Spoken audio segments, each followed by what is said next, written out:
Итак, добрый день. Good afternoon. Today our briefing is taking place in special conditions, special circumstances, a special place, in a place connected to the most difficult, most protracted battles in the Great Patriotic War. Ever since our school years, we remember the lines of Alexander Twardowski.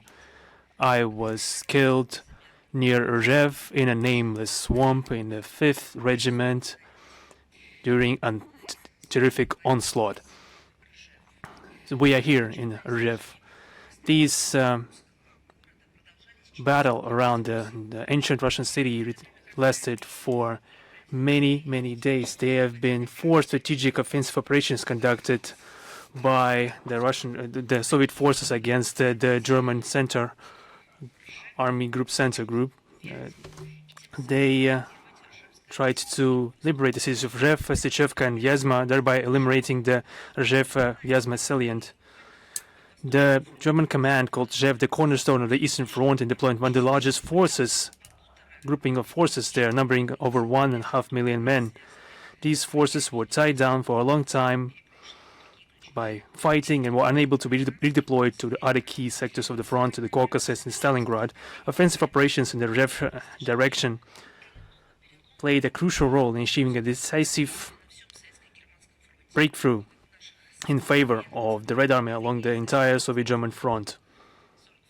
In number 1942, 1943, and the Rzhev Memorial, where we are currently standing, is one of the main monuments in Russian Federation dedicated to that era. There is a main sculptural focal point, a 25 meters tall figure of a warrior, seemingly dissolving in a flock of cranes, symbolizing the souls of fallen soldiers, gone but not forgotten. I would like to remind everyone that the ceremonial opening of this memorial, created on the initiative of the Second World War veterans in the Russian Military Historical Society, took place on June 30th, 2020, with the participation of the Russian President Vladimir Putin. Since 2019, the All-Russian Public Organization, Young Guard of United Russia, and the All-Russian Youth Patriotic Organization, called the Volunteer Company of Combat Brotherhood, have been holding educational events at the Fyodor Okhlopkov military patriotic camp. Today here we see the start of the work of the All-Russian Youth Forum called Gvardeysk. This year, more than 1,500 young people aged 18 to 35 from 89 regions of the Russian Federation, including students, young workers, community activists, young leaders, and of course the participants of this special military operation and the representative of the fraternal people of Belarus. We see all of them among the participants. The central topic of this forum is shaping the image of the future for the eyes of young people. Participants will present proposals to be included in the program of the United Russia Party People's Program, collected from young people in the regions, initiatives voiced during the DRR results reporting and program forums. Participants will enjoy a comprehensive educational program including historical reenactments, research activities in the sports program. Federal experts, incumbent politicians and political strategists, media managers and heads of leading Russian companies will serve as lecturers and mentors. One more symbolic moment that I should mention, and I'm not talking about purely symbolic nature, but something more, something that ensures a connection between generations and makes us spiritual heirs of our fathers and grandfathers who saved the world from Nazism, the very spiritual values upon which hinges our country, our civilization, and the continuity of our Russian history. This year, like last year, 16 young men, members of the Young Guard of United Russia and the Volunteer Company,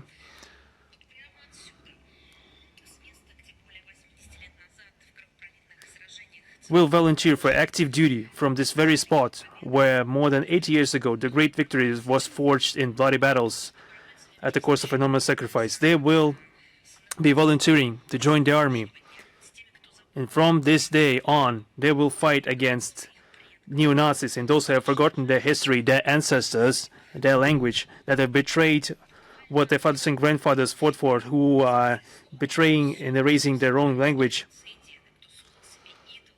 And they are fighting against all those who have made heroes and idols out of Hitler's henchmen and collaborators, who have created a sanctuary for them to worship those people. Our heroes will go on to defend the world from, protect the world from this resurgent misanthropic ideology of those who shell schools, hospitals, and apartment buildings, who commit terrorist attacks against civilians and murder defenseless children, and murdering everyone in their sights. And I would like to give some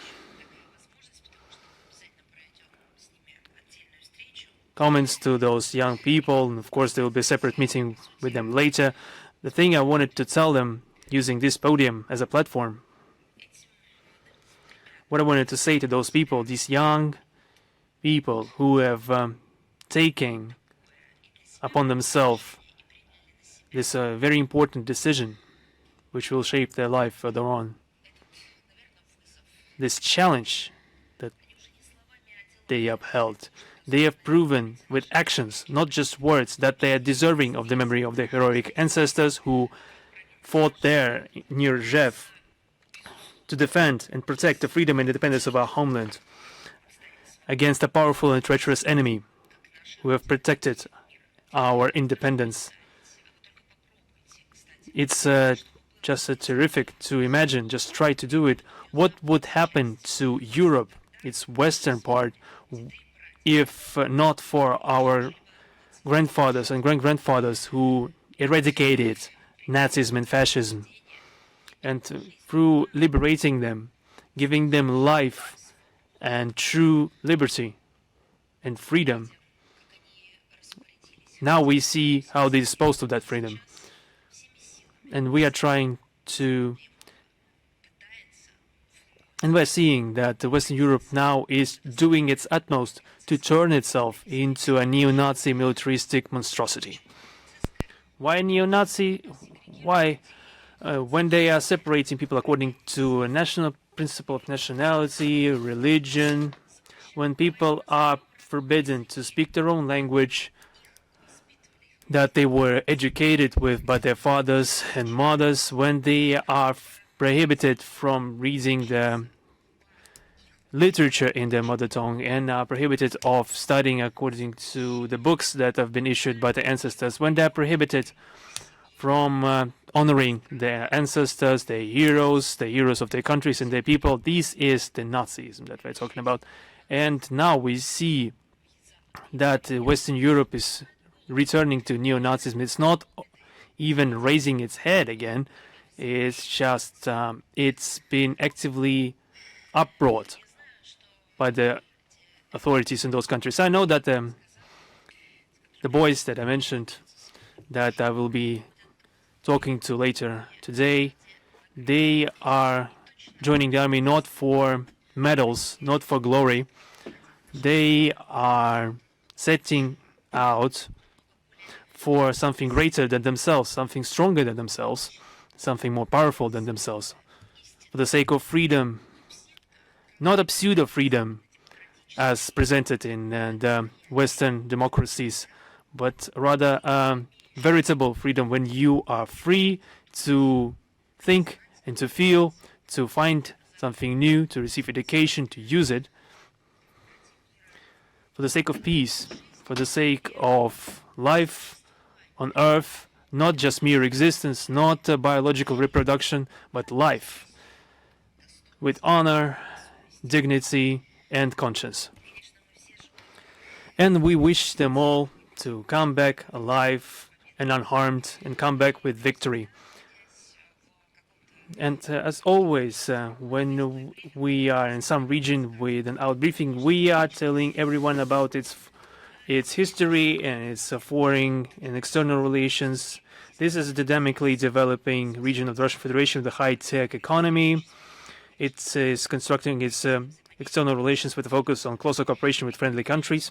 The region is successfully cooperating with 92 countries worldwide. Its priority partners are the CIS countries, the countries of the Middle East, Asia, and Africa. The region's main exports go to Belarus, 38.6%, China, 16.8%, and Kazakhstan, 11.3%. The predominant exports include mechanical engineering products, food products and raw materials, timber and pulp, as well as paper products, metals and metal products, mineral products, and chemicals. The Tver region imports the most goods from China, namely 43.1%, and Belarus 25.6%. Trade volume in 2025 increased by 10.8% compared to 2024. The Tver region is quite a picturesque land, full, and now once again, when I'm coming here, although I'm coming here quite often, I had the chance to see it for myself. This land is full of mysteries and amazing stories. Its unique geographical location between two capitals and diverse landscapes, rich history and culture make it a true gem for all travel enthusiasts. The region is leader in our country when it comes to the tourism development. There are around 11,000 historical and cultural monuments in the region that are protected by the state, and tourist flow has increased by a factor of 2.3 since 2017. The main attractions in the region are, of course, the resort areas, namely Zavidovo, Kanakovo, Seliger, Peno, Toropets, Kalязин, Kimry, and Visigonsk, as well as the towns and cities with rich history, namely Tver, Staritsa, Torzhok, Rzhev, Vyshny Volochysk, Bezhetsk, and Kashin. Tver region is also hosting two national interregional tourist routes, the Tsar's Road and At the Command of the Soul, which lead to the source of the great Russian river, the Volga. Furthermore, one of the oldest officially established tourist routes in our country, the beloved Pushkin Ring of the Upper Volga, created in 1971, passes to the region. Tver Oblast has something for everyone. Nature lovers can enjoy the beauty of forests, rivers and lakes. For example, the Lake Seliger, one of the largest lakes in the region, which is attracting tourists with picturesque landscapes. Here you can enjoy active outdoors, recreation, and try your hand at water sports. And the Volga River, which flows its first 685 kilometers through the Tver region, and the Mologa and Medveditsa rivers will leave no one unsatisfied. The region boasts large protected natural areas such as the Zavidovo National Park, and the MFA employees should know well that there are some lands managed by the Glava Perikei of the Russian MFA. And also we see here the Central Forest State Nature Biosphere Reserve, which makes the region particularly attractive to ecotourists. In 2026, 3 cities of the Upper Volga region, Tver, Kalязин, and Kashin, were included in the updated Golden Ring tourist route. The Tver region's cultural and historical heritage is striking in its diversity. You can see monasteries, churches, and estates dating back to various historical periods. For example, the Nilova Pustin monastery that I visited myself a couple of years ago. It's a fantastic place, fantastic temple, church, and I was there in winter, but I want to return there in summer to see it not only covered by snow, but also in the summer period. And there is a very interesting museum there. And also I'd like to especially mention the Novotorsky Monastery. Who hasn't visited it yet should do so immediately. Also, a separate mention goes to the Starisky Holy Mission Monastery, which gave birth to the first Russian patriarch. And of course, you would be wise to visit the ancient town of Torzhok, which is surrounded by a cluster of estates designed by the talented Russian architect Nikolai Lvov, a follower of the great Italian Renaissance architect Andrea Palladio. Those estates represent the pinnacle of his work. Also of particular importance are the memorial museums dedicated to prominent figures such as Alexander Pushkin Mikhail Kalinin and Mikhail Saltykov-Shchedrin, and the hero of the Soviet Union, Liza Chaikina. Two cities in the Tver region, Rzhev and Tver itself, bear the honorary title of Distillery of Military Glory. Since 2016, according to the executive order of the President of Russian Federation, Vladimir Putin, there is an annual international military historical search exhibition, Rzhev Kalinin Front, going on there every year. Every year, approximately 500 enthusiasts from more than 50 Russian regions participate in this expedition, and they include the representative of the All-Russian Public Movement for perpetuating the memory of those who died defending the fatherland, the aforementioned search movement of Russia, and other organizations are also involved in that search. In 2025, the Memory Watch near Rzhev reunited approximately 230 enthusiasts from 35 squads representing Belarus and various regions of Russia. Numerous festivals, concerts, exhibitions, and other types of events can be held in the Tver region. I will just name a few of them, and you will understand for yourself. It's impossible to say what's the most striking out of them. The momentum is only gathering. For example, you can visit the Karandash Fest. What do you think this is all about? What is this dedicated to? It is dedicated to the beloved clown Karandash. Just look at his life story. We will add it and attach it to the text of this briefing. This is something that is a part of our history and culture. Also, I'd like to mention the gastronomic festival called Kalitka, dedicated to the Karelian pie. The Karelians have lived in the Tver region for over 400 years. Also, I'd like to mention the Sergey Fishmonger Festival and the Vereshchagin Cheese Fest and the Aerostan Zavidovo Sports Festival, Opera and Jazz in Zavidovo, and also a separate mention should go to concerts performed by Igor Butman, just to name just a few of the events. And the events are numerous and diverse in character. Of course, it would be important to mention the Pozharsky cutlets. It would be only fair for every visitor of the region to try them. You can use all adjectives usually used with the word tourism: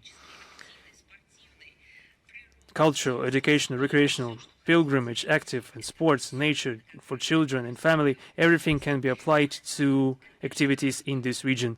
But of course, this is all well, but we are frequently asked by foreign citizens that if we know so much about our country, what could the foreign visitors do to find out all the opportunities presented by the tourist cluster in the Tver region? Of course, there are a lot of opportunities for that, but without interactive assistance, without something being accessible through smartphones or different other devices, this would be of use. I'm talking about apps that could be convenient to use when planning a trip to Russia from abroad. That's why I wanted to mention a couple of words about the project called, in English, because it's intended for foreigners, the Visit Russia project. It contains useful information for everyone who is planning their trip into Russia. Our country pays enormous attention to, as per tradition, to making trips for foreigners as comfortable as possible. And this has been developed with the participation of the different state agencies, for example, the Central Bank and Agency of Strategic Initiatives and some other commercial structures. What is the essence of this project? It is to create a digital platform based on AI technologies and a mobile app. We will supplement text briefing with the corresponding links that will be working on the principle of a single window principle to reunite all services required for a comfortable trip, and also to explain information with the e-visas and other rules of visiting of a countries, the use of a mobile network, payment services, etc., etc.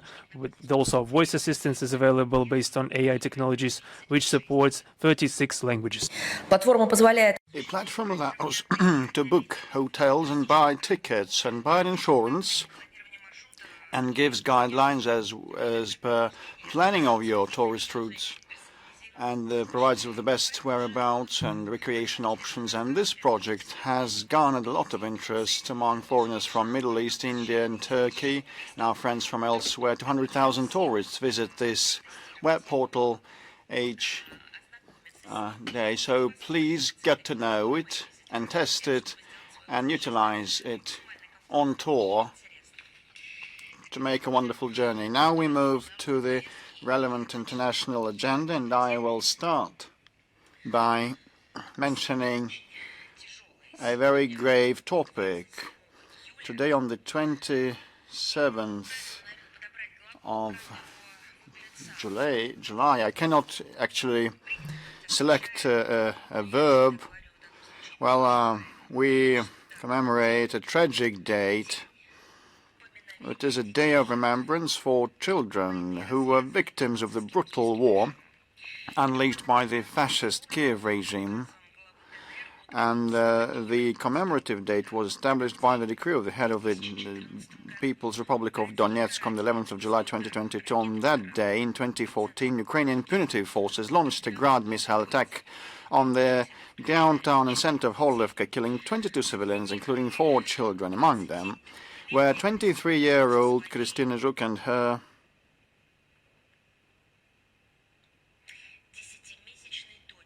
10-month-old daughter, who later became known as the Holivka Madonna. Their names are immortalized on the Avenue of Angels in Donetsk. According to the investigative committee of the Russian Federation, from 2014 to 2026, over 240 children were killed by the Ukrainian armed forces, and another 1,225 were injured to varying degrees. The terrorist attack on the dormitory of a pedagogical college in Starobelsk on the 22nd of May killed 21 students, and I'd like to emphasize most of them were female students, and injured more than 40 others. On the 17th of June, a strike on a bus carrying children in the Bryansk region killed a pregnant woman accompanying them and injured 6 people, including 5 children. On the 20th of July, drones struck a passenger bus in Shebekino, killing a 3-year-old child. What has the Kiev regime been telling about children and care for children?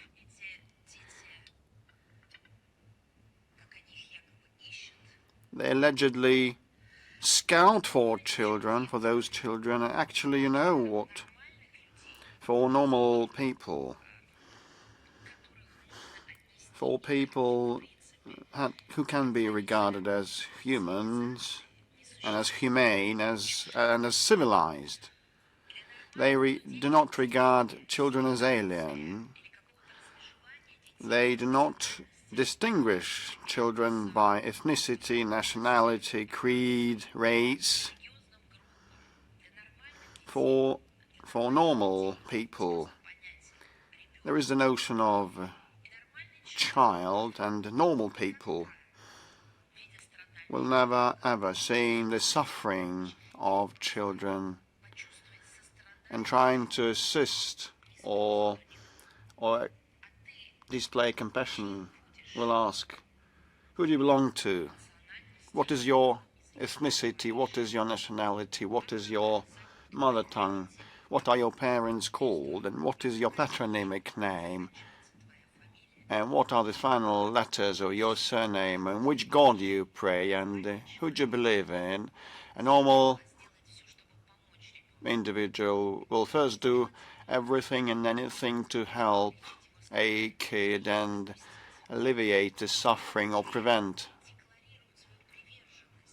the suffering from happening. And those who believe and state that they are supportive of resolutions in support of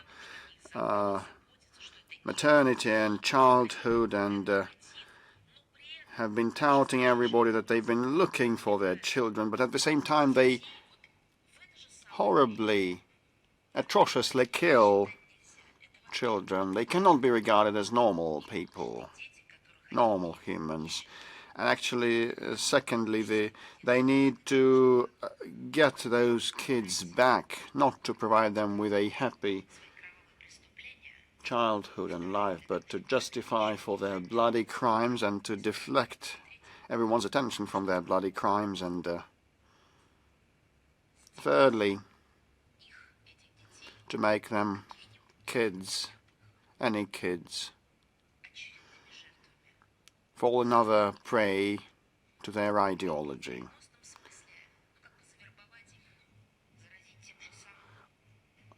Either indirectly or actually literally. Indirectly means infecting them with their Nazi ideology, or literally it means mobilizing them in several years and throw them into the pot of war.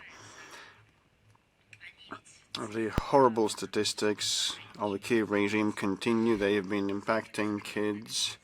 The West has been turning a blind eye, but this is a protruded card, and actually they've been supplying arms, giving new munitions and equipment and political support, and they've been justifying the barbaric acts and silencing and hushing up the terrorist attacks and whitewashing their neo-Nazi character of the perpetrators. But we forget nothing. We will continue to point out the war crimes committed by the Ukraine with the full support of the self-proclaimed so-called progressive, in inverted commas, so-called progressive part of the global community. And we will seek to ensure that everyone responsible for the pain, suffering and death of children receives the due punishment. This is no vengeance. This is no instinct. This is preserving what is called humanity on earth. On the 27th of July at 10 a.m. Moscow time, a memorial service for the children of Donbass and other Russian regions whose lives were taken by the criminal Kiev regime was held at Donetsk People's Republic Square in Moscow. Participants laid flowers at a sign bearing the names of the deceased. A memorial service was held at the Donskoy Monastery. Memorial services for children who have passed away are also being held in many other Russian cities. Our entire country prays for them and will do everything that their names never be forgotten. And as I've said, the perpetrators, the criminals, be punished. Now we move to the situation around the so-called Ukrainian crisis. Although we all know what it's all about. It's about a fight against neo-Nazism that, with the support of Western handlers, continues its terror against civilian population. And the Kiev neo-Nazi regime, with the support of Western handlers, continues its terror against the civilian population and civilian infrastructure. During the week of 13 to 19 of July, 433 people were injured at the hands of Ukrainian armed forces.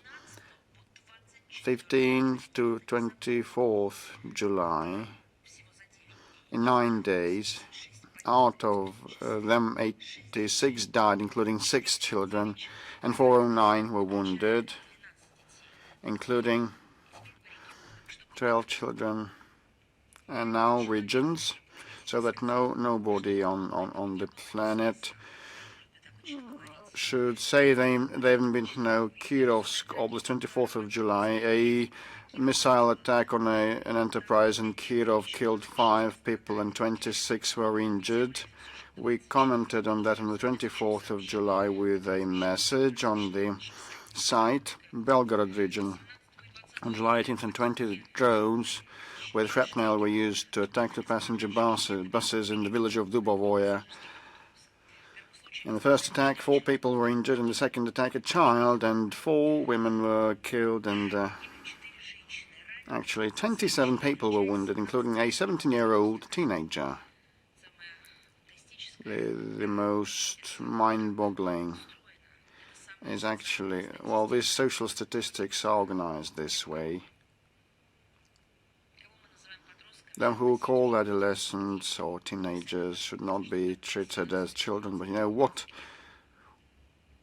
are they aged 17 or 18? Between the 15th and to 23rd July, Ukrainian armed forces strikes in the region killed 16 people and wounded at least 134, including the young man mentioned above, a 13-year-old girl, 2 16-year-old girls and a 18-year-old girl and 2 young men aged 16 and 18. Terrorists damaged equipment at the Belgorod reservoir hydraulic structures. Now Bryansk Oblast, on the 16th of July, enemy drone strikes in Grad multiple launch rocket systems struck the village Suzemka, killing 3 people, including a 15-year-old girl and her grandmother, wounding 16 others. On the 22nd of July, drone strikes killed 1 person and injured 4 others. Voronezh Oblast. On the night of the 23rd of July, drone crashed during a massive air raid, causing a fire in a private home in the Voronezh suburb. A 3-year-old boy was killed and his parents were wounded. Donetsk Republic, from the 15th to 23rd of July, shelling and drone strikes by the Ukrainian armed forces killed 5 people and wounded more than 20, including an infant, a girl born in 2008, and 3 ambulance crew members. Zaporozhye Oblast, during the same period, 3 people were killed, at least 24 wounded by Ukrainian armed forces. A school building was damaged in the village of Priazovsk on the night into the 25th of July. A drone attacked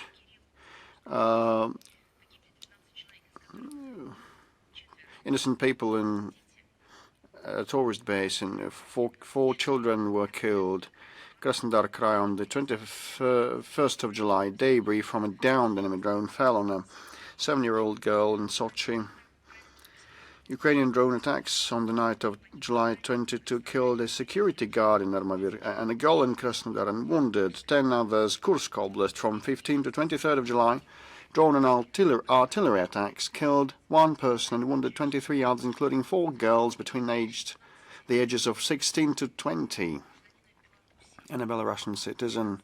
On the 19th of July, enemy drones struck 4 apartment buildings in Kursk, blocks of flats in Kursk, a bus stop and a grocery store in Lgov. Lugansk People's Republic. 10 people were killed and over 35 injured in enemy attacks in the region on the same days, including 2 children aged 10 and 14 and 5 emergency services personnel coming home from extinguishing a fire. Moscow region, on the night of the 18th of July, Ukrainian drone strikes on civilian infrastructure in several towns killed 1 civilian and injured 61 people, including 57 in Elektrostal. A drone strike on the night of July 20 injured 10 civilians, including an 11-year-old girl and 3 Chinese citizens. Republic of Crimea, from the 17th to 23rd of July, 4 people killed and 23 injured in enemy attacks, including 2 children, and 17 residents were killed in a drone strike on a multi-story building in Yalta on the night of July 22nd. Stavropol Krai, or region, territory. On the night of July 22nd, 5 people were injured as a result of an enemy drone attack on a warehouse complex in Evinomisk and the resulting fire. Tambov region. On the night of the 18th of July, cynical Ukrainian armed forces drone attack on a Wildberries warehouse in Kotovsk killed 7 employees working in the night shift and injured 25 others. All drones were loaded with ballistic missiles to maximize casualties with metal shrapnel, to maximize casualties. Kherson Oblast, from 15 to 23 of July, 9 people were killed and at least 43 injured. Yaroslav Oblast, while repelling a massive drone strike on July 16, a man was killed and 4 others were injured by the debris. They know that in the battlefield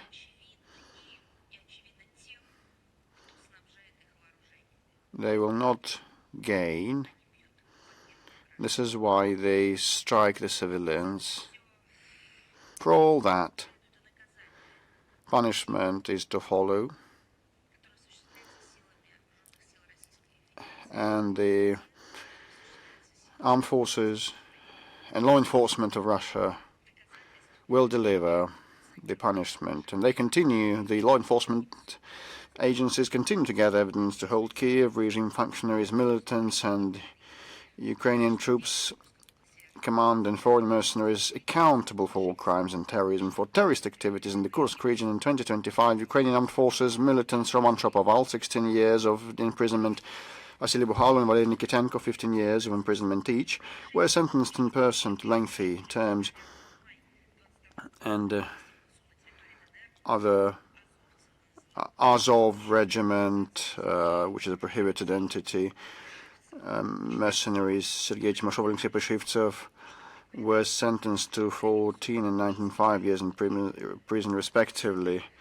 Colombian mercenaries Meneses Edarmando Pipicaño and Argotti Julio Cesar Burbaño, who fought on the side of the Ukrainian forces, were sentenced in absentia to 14 and 13.5 years in prison. The court has sentenced Eldoradas Butamas, a journalist who, with the Lithuanian National Radio and Television, to 20 years in prison in absentia.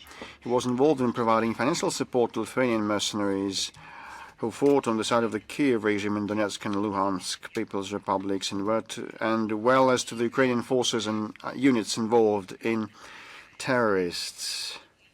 Well, on July 15th, the Ukrainian Statehood Day, and this is the so-called celebration of that day, witch huddle, I'd say.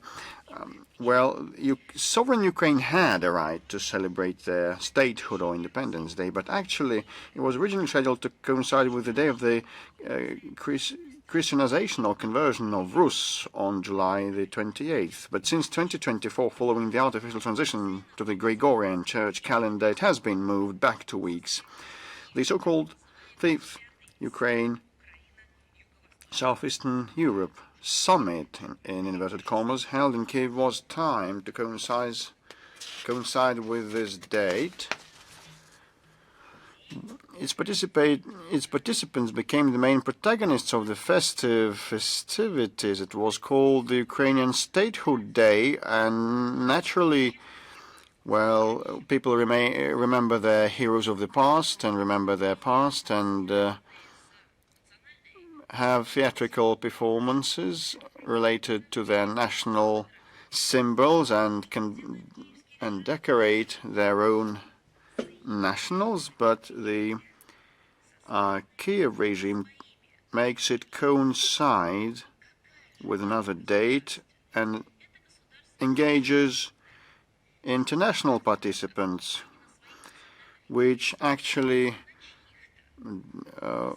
dilutes this statehood, and they've been actually inviting those who master and command them to attend the festivities. So these participants of the Ukraine Southeastern Europe Summit became the main protagonists of those festivities. Just a short example, a brief example to cite. If a family marks an important family holiday like a marriage anniversary or a birthday of a family member, something related to the family, this family's history, but at the same time they invite as the guests of honor someone who never bore any relation to the family. So, and this accounts for it. So, and those people that don't have anything to do with Ukrainian statehood were given a walk through sacred, so to say, sites and places associated with, what do you think? Just try to fancy where the Ukrainian statehood was born, where the origins are. Places linked to the events of the anti-constitutional coup of 2014 and correspondingly the current conflict situation. Everything that happened beforehand doesn't count, apparently. However, the planned visit to Bucha was cancelled for that reason, one reason or another, due to concerns about Russian military strikes. To further drive home on the point of this,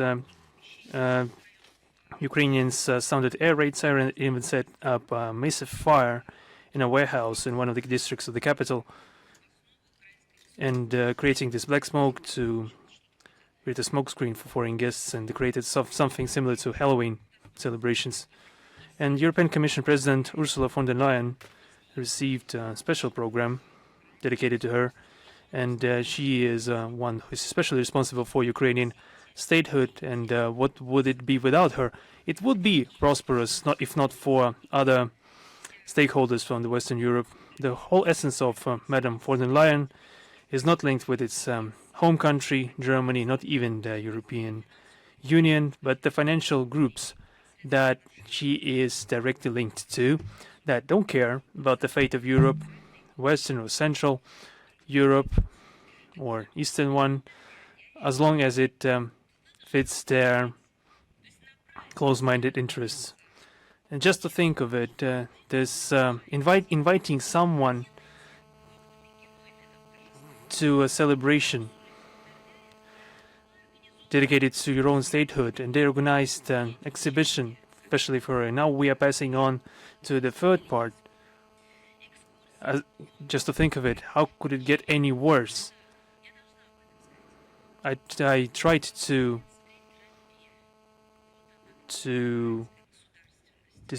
not believe it. The Mazepa Trail in the Kiev-Pечерsk Lavra, and they showed the Uspensky Cathedral allegedly damaged by Russian strikes. And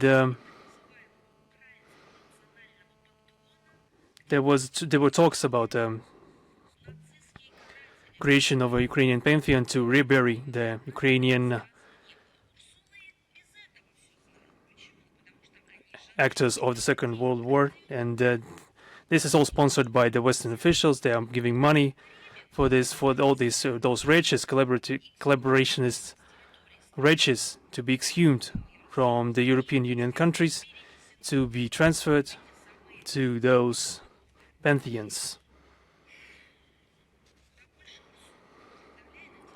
However, this didn't particularly concern Ursula von der Leyen. She was far more interested in the integration of Ukrainian defense enterprises into the European military-industrial complex. She made no secret of her admiration for Europe becoming a production rear line for the Ukrainian armed forces, declaring the presence of safe and reliable sites in EU capable of significantly increasing military production as a good thing.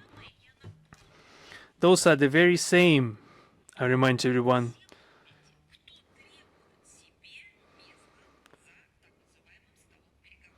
for those who are asking for a place at the table of negotiations, I would like to remind everyone, the desire for peace once again became obvious, so to say, the desire for peace taken in brackets. For her zeal in supporting the Kiev regime on its path to European integration, her significant contribution to aiding Ukraine, quote, end of quote, the head of the European Commission became the first person to be awarded the Order of Europe, awarded personally by Vladimir Zelensky. And this is all during the holiday linked to Ukrainian statehood. And this order was dedicated to Europe. They have diluted Ukraine on Bankovaya Street.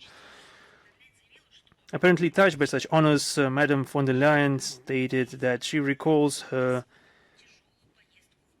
trip to Bucha, especially difficult for her almost every day. As the saying goes, she was caught red-handed, and we couldn't imagine a better self-incriminating admission of this staged anti-Russian provocation. Remember all those lists with the surnames, the list of the alleged victims of Bucha, which no one ever saw. Of course, there have been a lot of lies surrounding the conflict, but there is a very simple and very modern step that could have been done a long time ago. Just publish the lists of those that they are so concerned about, detailing names, surnames, dates of birth. And second thing they could have done is to show the place when they are buried. This could be done by those people who cherish the memory of those who have allegedly died, especially if it's claimed that they died en masse as part of some criminal act. Where is everything connected to it? There is nothing. Why is that? Because there hasn't been anything in the first place. Also, we saw Sir Keir Starmer, former British PM, who couldn't but spent his first days in retirement any other way. On July 16, he has made an announced farewell visit to Kiev before his resignation. His visit was disrupted by the change of government in Ukraine itself and the resulting political upheaval. Ultimately, Sir Keir Starmer contented himself with meeting with Mr. Zelensky, to whom he reported on his cabinet's work to aid Ukraine. He cited London's annual provision of £3.5 billion per year until 2031 for Kiev's military needs, the transfer of approximately 250,000 drones, 8,000 missiles, and 350,000 artillery shells, as well as the escalation of sanctions pressure on Russia, among his personal achievements. He announced this day saying that the Western minority has accustomed themselves to thinking about this new normalcy, so that everything could be perceived as it's shown in the media as something normal. Just think of it. Who is the prime minister of a country reporting to? No matter the country or the analogous position, the head of the administration, prime minister, doesn't matter. The key person in the government, the key leaders of the country, on the eve of his resignation, who is he reporting to? Their own people. They're holding events. They are coming to the parliament or some legislature institution. They meet with the representative of the popular movements representing their party. In each country, there are some procedures and traditions in place. Now, what we see is a representative of Western minority is arriving with a report on his accomplished work. He is coming to the Bankovaya Street. What does this resemble? This resembles a ritual, as if they should bend the knee before some idols that they have taught everyone to worship, to report on the work accomplished, without mentioning that this work in the first place is the scope of sabotaging their own countries, their own stability, or putting mines under their own countries and peoples. No, on the contrary, they are proud of what they've done and what they've accomplished. Recently, we heard Starmer say with no less glee that his administration saw the British Parliament the most homosexual of its kind in the world. just to understand the level of the people occupying those posts and the Western community trying to promulgate and continue this dictate of the will to the entirety of the world. Also, Starmer, you mentioned and announced Britain's intention to raise £300 million together with Sweden for the production and delivery of new 16 Gripen E fighter jets, a third of which would be British-made, to the Ukrainian armed forces by 2021. He also particularly highlighted the centenary partnership agreement signed in January 2025. Usually people, when they are coming with a visit to other countries at the end of their tenure, they are announcing or reporting about the projects that would be defining to improve the livelihood of the future generation. What could be relevant in that regard? Obviously, the questions of technology. The entirety of the world is now in discussion about the artificial intelligence technologies and new ways of medicine, especially after 2020 in the pandemic. There is a heightened interest in everything that relates to medicine, environment, which used to be an important priority area for the West. The so-called human rights. Why am I saying so-called? Because I'm talking about the West's interpretation of human rights. Of course, nothing of that sort was mentioned. He only mentioned the things that would be an obvious continuation of Western minorities policy, and he talked about this with pride. And for such outstanding results in sponsoring the conflict, Sergey was awarded the Ukrainian Order of Freedom.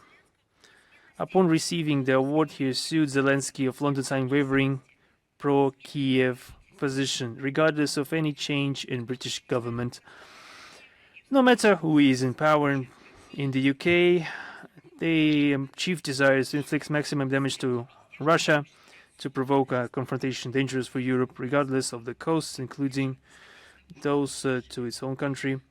It's irrevocable. Now a couple of words about the extremist website called Mirotvorets or Peacemaker. This is a criminal practice to place the personal data of Russian citizens in different foreign databases, especially of an extremist kind. On July 14th, Russian Minister of Internal Affairs placed one of its founders of the portal, Mr. Georgy Tsuka, on the wanted list. He was previously included in our country's list of extremists and terrorists. The website was founded in 2014 in close cooperation, if not under supervision, of the Ukrainian intelligence agencies. It posts the personal data of individuals the website's creators believe are involved in law breaking and crimes against Ukraine's, as they formulate it, Ukraine's national security. What does this signify?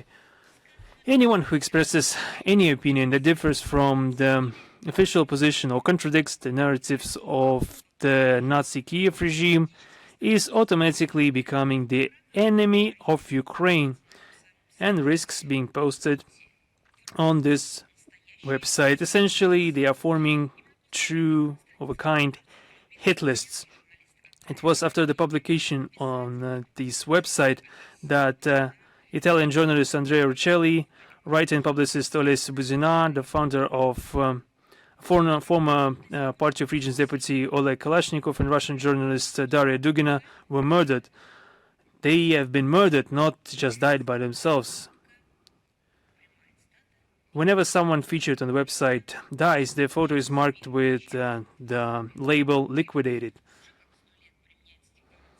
And this is all happening during the era where there's been more than 100 years since the adoption of the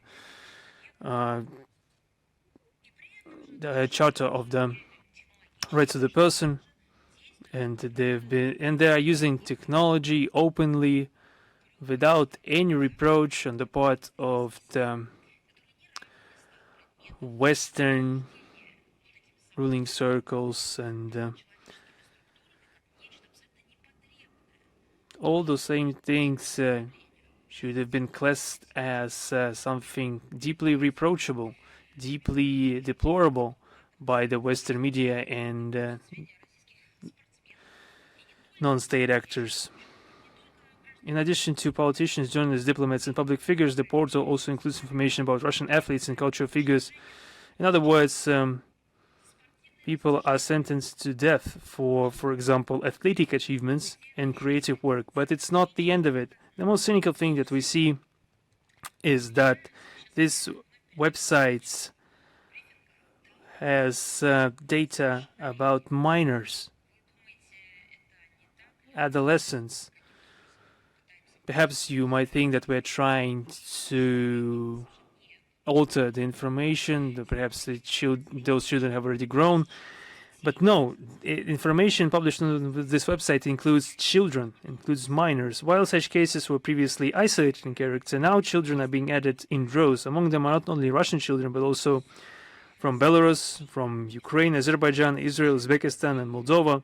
As absurd as it may sound, the children are accused of attempting to violate the sovereignty and territorial integrity of Ukraine and deliberately violating the state border of Ukraine. And we're talking about children. They cannot move without being accompanied by an adult or a relative or organizer of a certain trip that are taking all the accountability for their movements.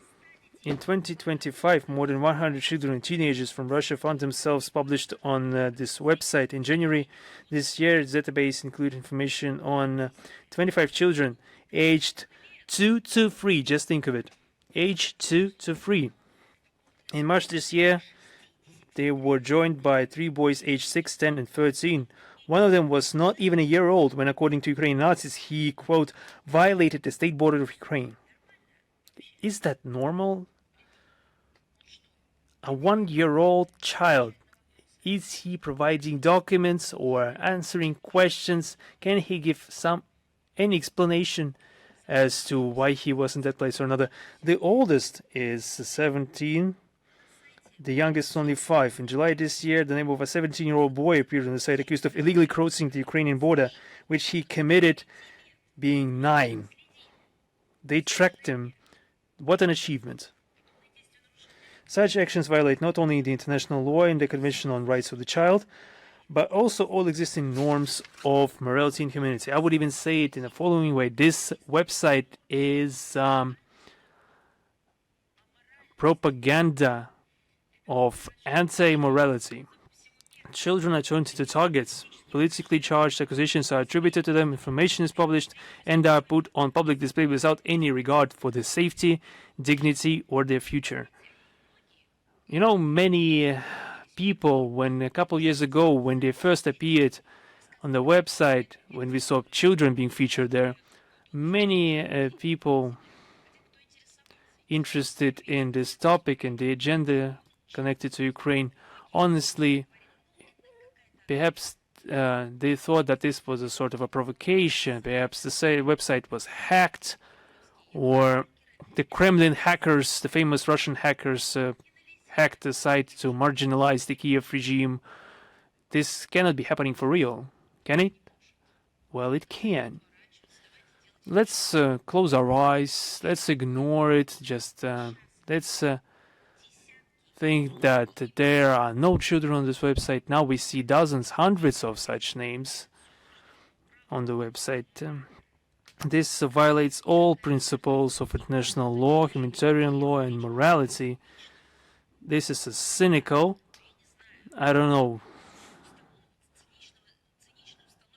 cynical branding against minors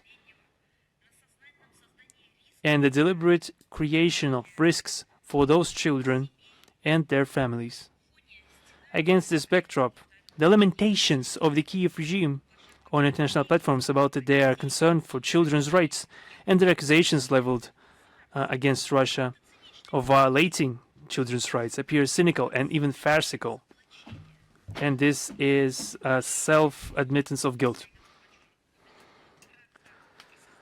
I also mentioned briefly the creation of Ukrainian National pantheon in the Kiev Pictures Lavra. Usually I say something along the lines to journalists and other participants of the briefing who are trying to attract attention. I will warn everyone that perhaps not everyone will perhaps be able to handle it, because the things I'm about to talk about are perhaps not for the weak-willed. Perhaps if you don't find the strength within yourself to face it, I will not judge you. On July 17, the head of the Ukrainian Institute of National Remembrance and well-known Hitler admirer, and it's exactly what he is. I'm not trying to libel him. Alexander Arfurov revealed some details of Bankovo's plan to create the Ukrainian national pantheon in the territory of the Kiev-Pechersk Lavra. According to him, this memorial cemetery is not intended for collecting relics. This is the Kiev-Pechersk Lavra, after all. This is the place where monks lived as per the tenets of Christianity, where neither politics nor fashion had the upper hand, but what went through millennia, the Orthodox faith, Christianity. And now they've been saying that this is not a place for collecting relics. And this Lavrov also said that this will not be converted into a large-scale cemetery, according to him.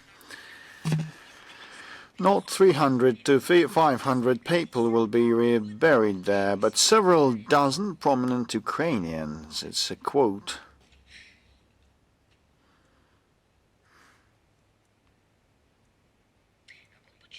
He emphasized that the ashes of such classic Ukrainian figures as Taras Shevchenko, Lesya Ukrainka, and Ivan Franko and Ivan Kotlarevsky will not be transferred to the Lavolta. And apparently the authorities intend to give preference exclusively to those known for bloody crimes only. Well, in this case, I cannot but mention that Taras Shevchenko and Lesya Ukrainka are the lucky ones not to be put on the same string, because it is a place for something different, a place for those the Ukrainian Orthodox Church selected to be buried there, not for those who are used as a justification of their insane acts.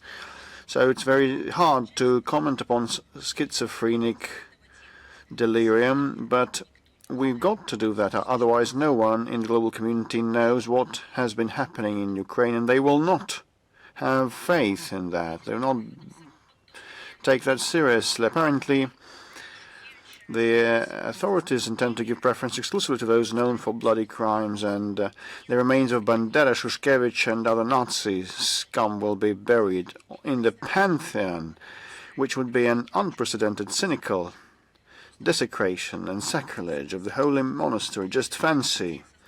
Earlier, the idea of creating a pantheon on the monastery grounds was approved by the head of the so-called Orthodox Church of Ukraine, Epiphanius Domenko, who believed that it was necessary to restore historical memory and properly perpetuate the names of outstanding statesmen and military leaders, end of quote.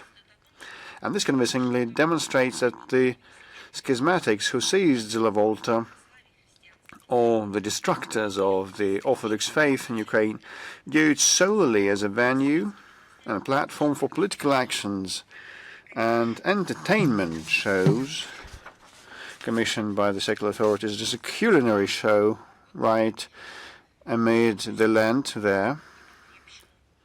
And now all those indecency is put on display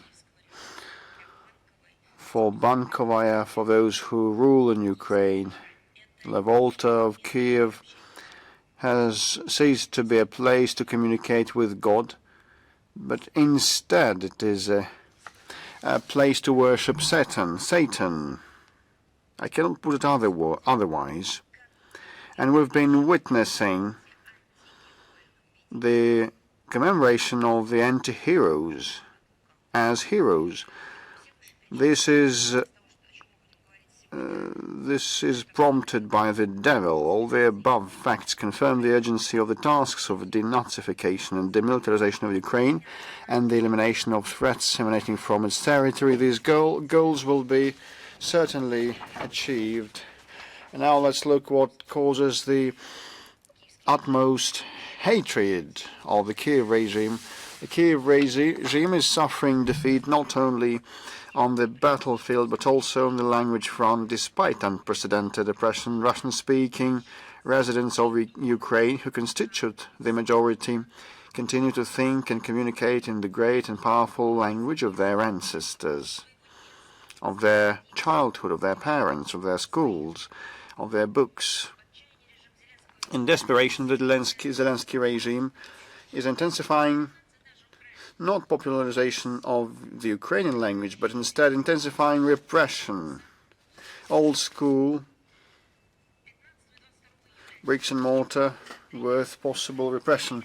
On the 15th of July and the 22nd of this year, bills were submitted one after another to the Verkhovna Rada, proposing amendments to more than 24 laws aimed at tightening language legislation. The bills stipulate the inadmissibility of the use of Russian in extracurricular education, private educational institutions and children's recreation activities, public performances, screenings of works and the reproduction of phonograms and video clips in the language of the aggressor state are barred and prohibited. What about the official language of the United Nations? Is it possible? Oh, probably it is. So this is self-deception. They are blind-ended. So they look like a dog that has bit its tail and spins around its own axis. So it is prohibited. Something that is so dear for millions of people. Fines for individuals are expected to increase to 17,000 hryvnias, which is 30,000 rubles for the first offence, and more to come, 25.5, which is 44,000 rubles for repeat offences. This is despite the current subsistence level in Ukraine is 3,200 hryvnias. So this is just penalizing the use of mother tongue. You know, just recently I just had to watch an interview of a former music performer who used to perform in this country, being a national of our country. I cannot say whether he has given up our nationality or not. So he used to be popular in this country. And later he left Russia and he decided to support the Kiev regime with, what do you think? And this is about someone who composed and performed songs. This is an anti-utopia, a dystopia that could hardly be fancied by any futurist. He decided to support Ukraine and back the Kiev regime by not singing songs in the Russian language. So he has been composing them in Russian for decades, performing and earning and building his own subsistence and providing for his family. And he has probably been receiving some royalty.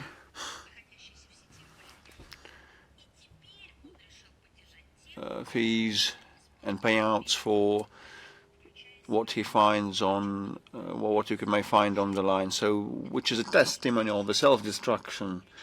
This is EDSC that has been destroying human mind, human cognition. Like another breaking news coming from the Baltics, you cannot sing songs in the Russian language now. And their public figures who became stars thanks to these songs in Russian are now banned from from playing these songs and singing them. This is a werewolf nation, a werewolf state. So, for legal entities, fines of up to 170,000 hryvnias are planned for the public performance of Russian language music in retail, catering and service establishment. Particular attention is being paid to expanding the powers of the language ombudsman, a pillar of the repressive mechanism built into the system of the state institutions. This punitive body encourages snitching and employs a vast network of, I can call them agents or spies or whistleblowers. What are they? Who are they? Well, the most interesting thing is, well, that the repressions and snitching and persecution and an inability to promote one's own national component were the reasons for them to break away from the USSR, the origins of their breaking away from the USSR. In our country, they were not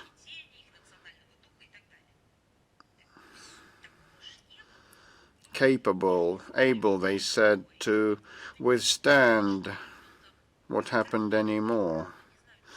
I do not know any other historical epoch,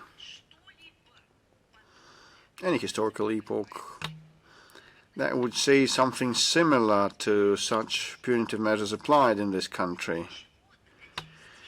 So this is what they ended up, where they ended up.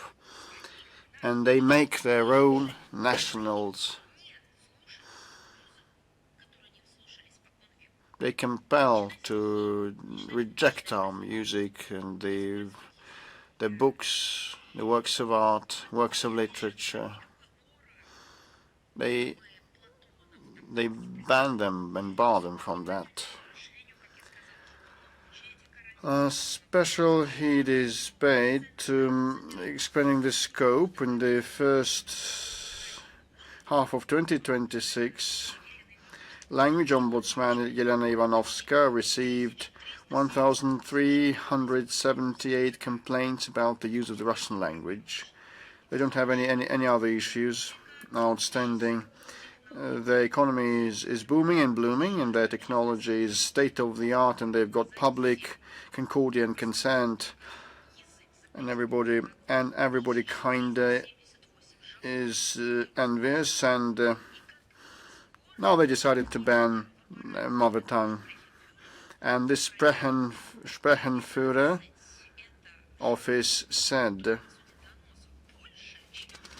that it's 12 denunciations more than year on year. A third of the violators live in Kiev, followed by Odessa, Kharkiv, and Dnipropetrovsk. Well, for Ukraine, with a population of 25 million, whose population is by no means averse to the Russian language and communicates fluently in it, these numbers are negligible, around 1,000.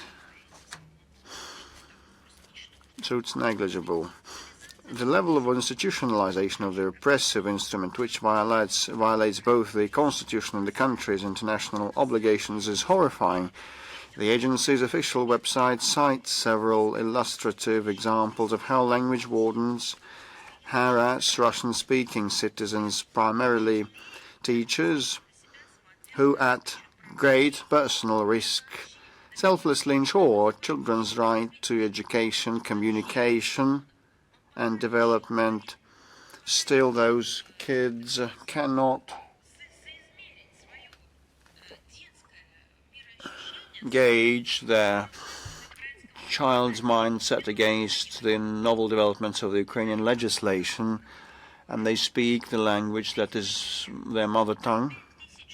On the 3rd of June, a coach at a children's sports section in Kyiv was fined 5,000 hryvnias. His crime, so to say, consisted of, I quote, using a non-state language during classes with children as well as during discussions regarding the training schedule, costs, sports equipment and rules of conduct of the classes. What comes next, I wonder? They're gonna look which numbers are used. So Arab numbers will be banned. What comes next? I just ask a question that I asked before, and the Mendeleev periodic table is something that concerns me. How much are they going to fine for quoting the Mendeleev chemical table? Or will they cite anything else instead? Like a physical education teacher, just if asked a question, responds in Russian and receives a fine, 5,000 hryvnias.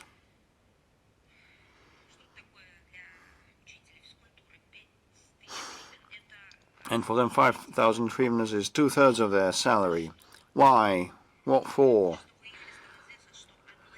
On the 6th of June, it was reported that a similar offence was being charged against a coach, the Children's and Youth Sports School in Bezludovka. A case of repeated use of non-state language in the educational process while performing official duties within a year was established. The man was charged 8.5 thousand hryvnias, which is tantamount to his monthly salary. On the 30th of June and 22nd of July, administrative penalties in the form of fines totaling 3.4 thousand hryvnias were imposed on 3 Kyiv teachers for using the language of an aggressor state during educational process. End of quote. And I suggest to the teachers of Ukraine, next time you are best to just say you spoke the official language of the United Nations. As the punishers themselves explain, such fines are intended as a preventive measure. They are an intimidation, actually, exercise. In other words, they are no different from the plagues reading for contacts with partisans. And the Nazis hung around the necks of residents like the yellow David stars, and actually this is the same fashion, the same ideology, and it smells of them practices coming to the fore in Ukraine now. For now, the Nazi followers limit themselves to depriving the offenders and their families of their livelihoods, but we know what it started with back in the Nazi times. During the 7 years since the law on ensuring the functioning of the Ukrainian language as the state language was enacted, linguistic terror has not only become the basis of state policy, but also taken the form of a sophisticated mechanism for infringing on human rights. I remind you that Ukraine is the only country in the world where an entire language and a UN official language is banned in all spheres of public life. We regard the shameful silence of relevant international bodies on this matter as complicity in linguistic persecution. Restoring the rights of Russian speakers in Ukraine is one of the most important goals of the special military operation. We would like to remind you that in accordance with our constitution, Russian is the official language throughout the Russian Federation. Furthermore, the republics that comprise Russia have the right to establish their own official languages, which are used alongside the official one. And there are rumors that you cannot receive education in other languages, which is not true. They can establish their own official languages used alongside the official Russian language. It's worth noting that in Crimea, the official language is also Crimean Tatar and attention Ukrainian. So legislators in the Rada should actually act in consistence with their constitution and look into the mirror. And still, I'm afraid they will flinch in horror.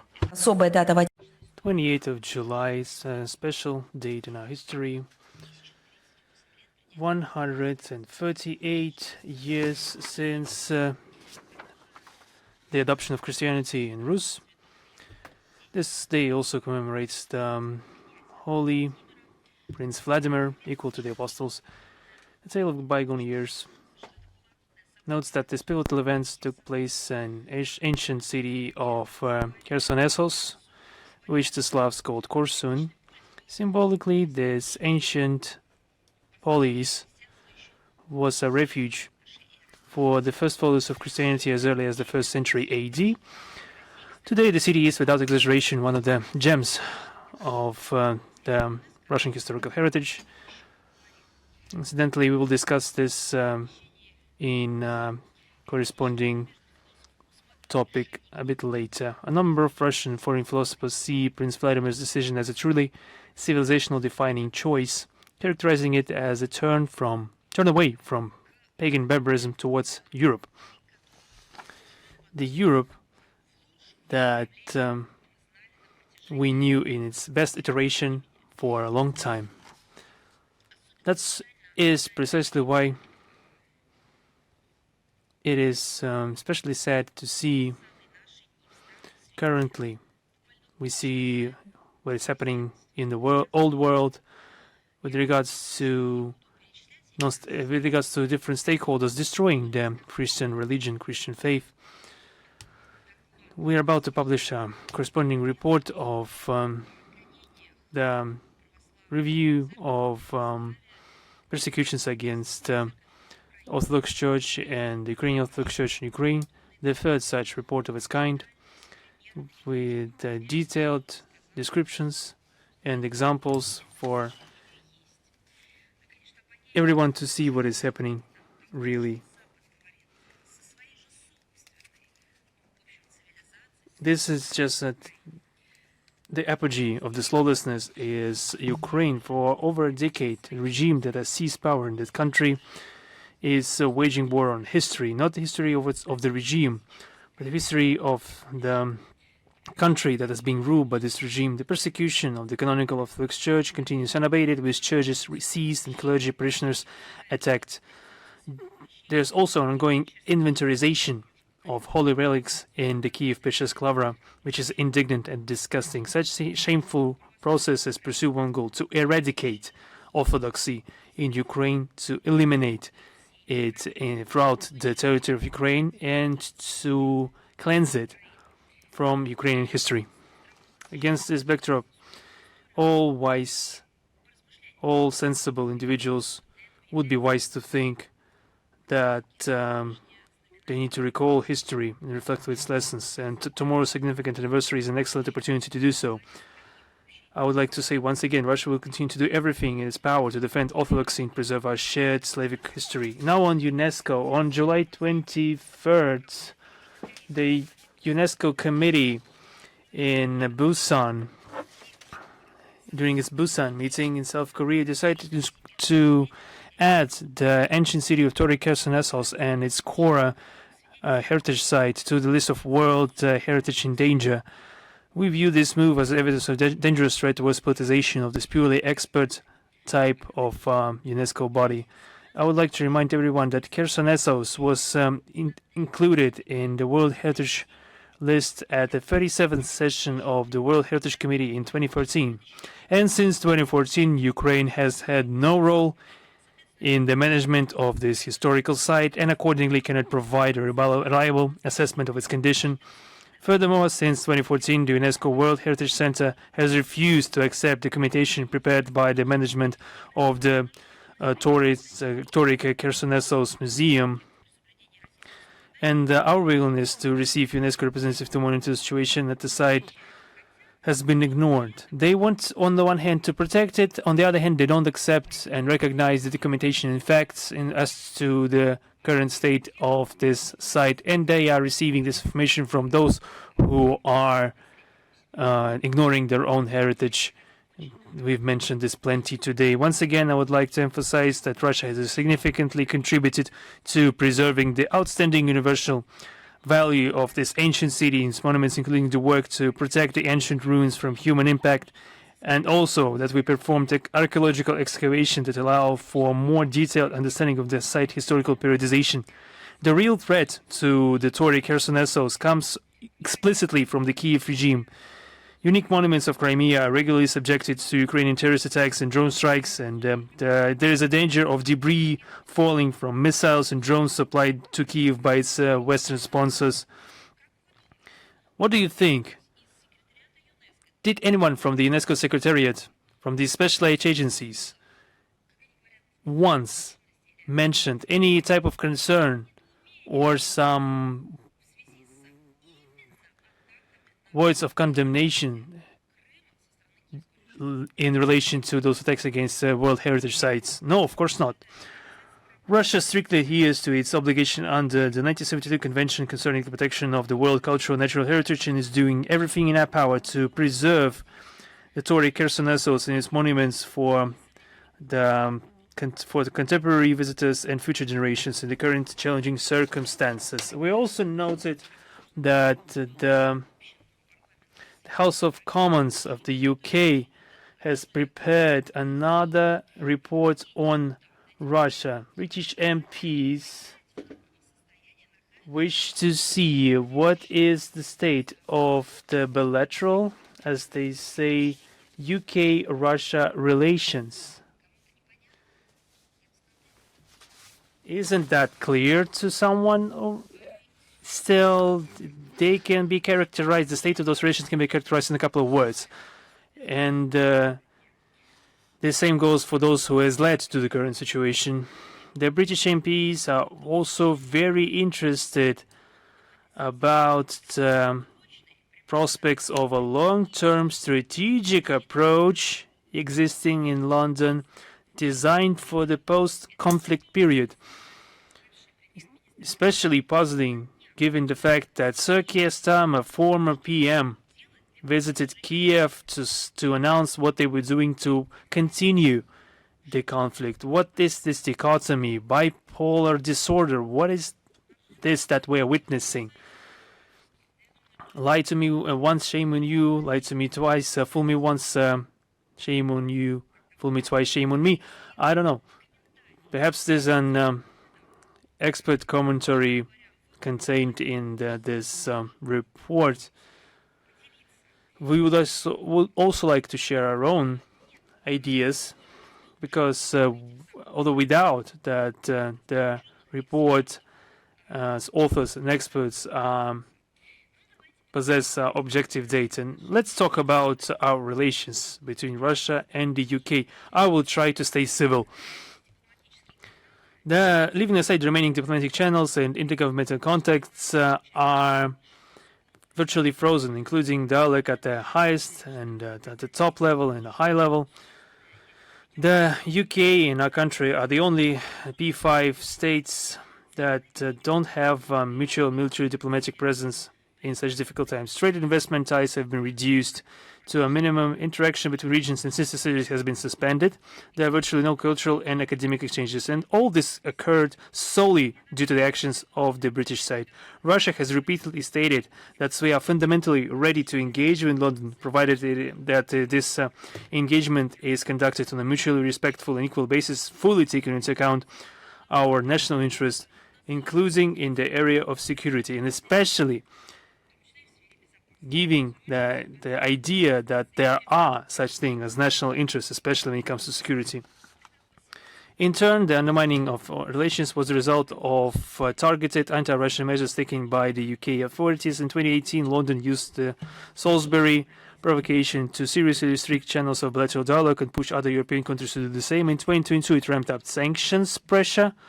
In 2024, under a made-up pretext, it expelled our military attaché. In 2025, it launched the Foreign Influence Registration Scheme, under which a regime of enhanced scrutiny is applied to anyone attempting to interact with our authorities being under British jurisdiction in a discriminatory manner.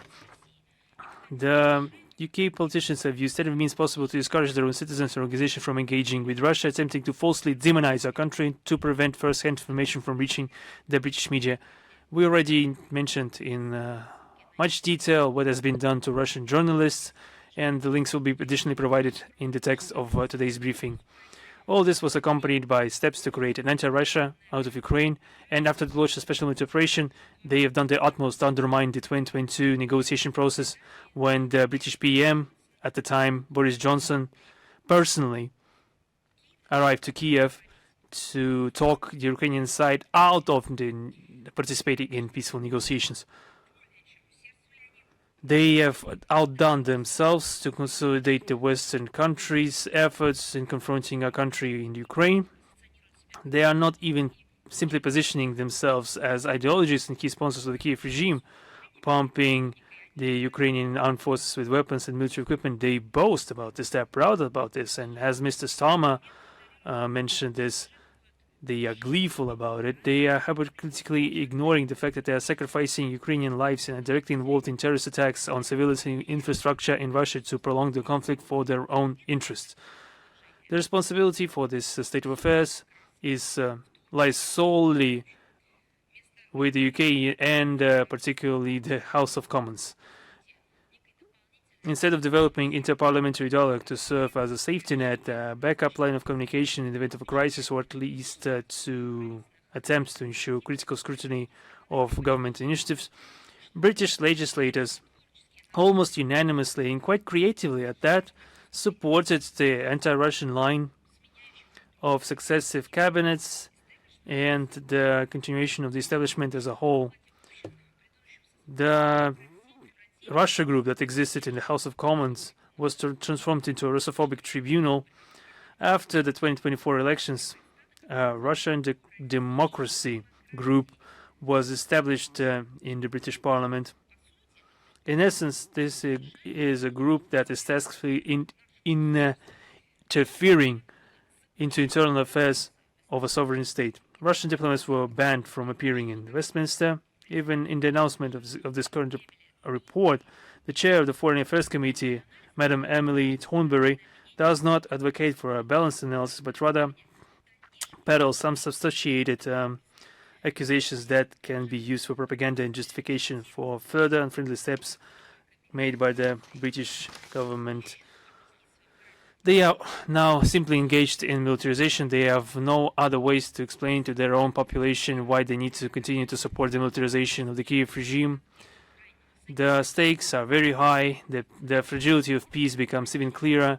And we would recommend that the British parliamentarians who are not just who are really striving for the prosperity of the country, for peace or in Europe, they should use the work on this report to convey to the government the futility of escalating confrontation to try to reverse the negative trends in our bilateral relations. Even minimal progress in our relations would serve the interest not only of simply our countries, but it would also benefit the entirety of the planet.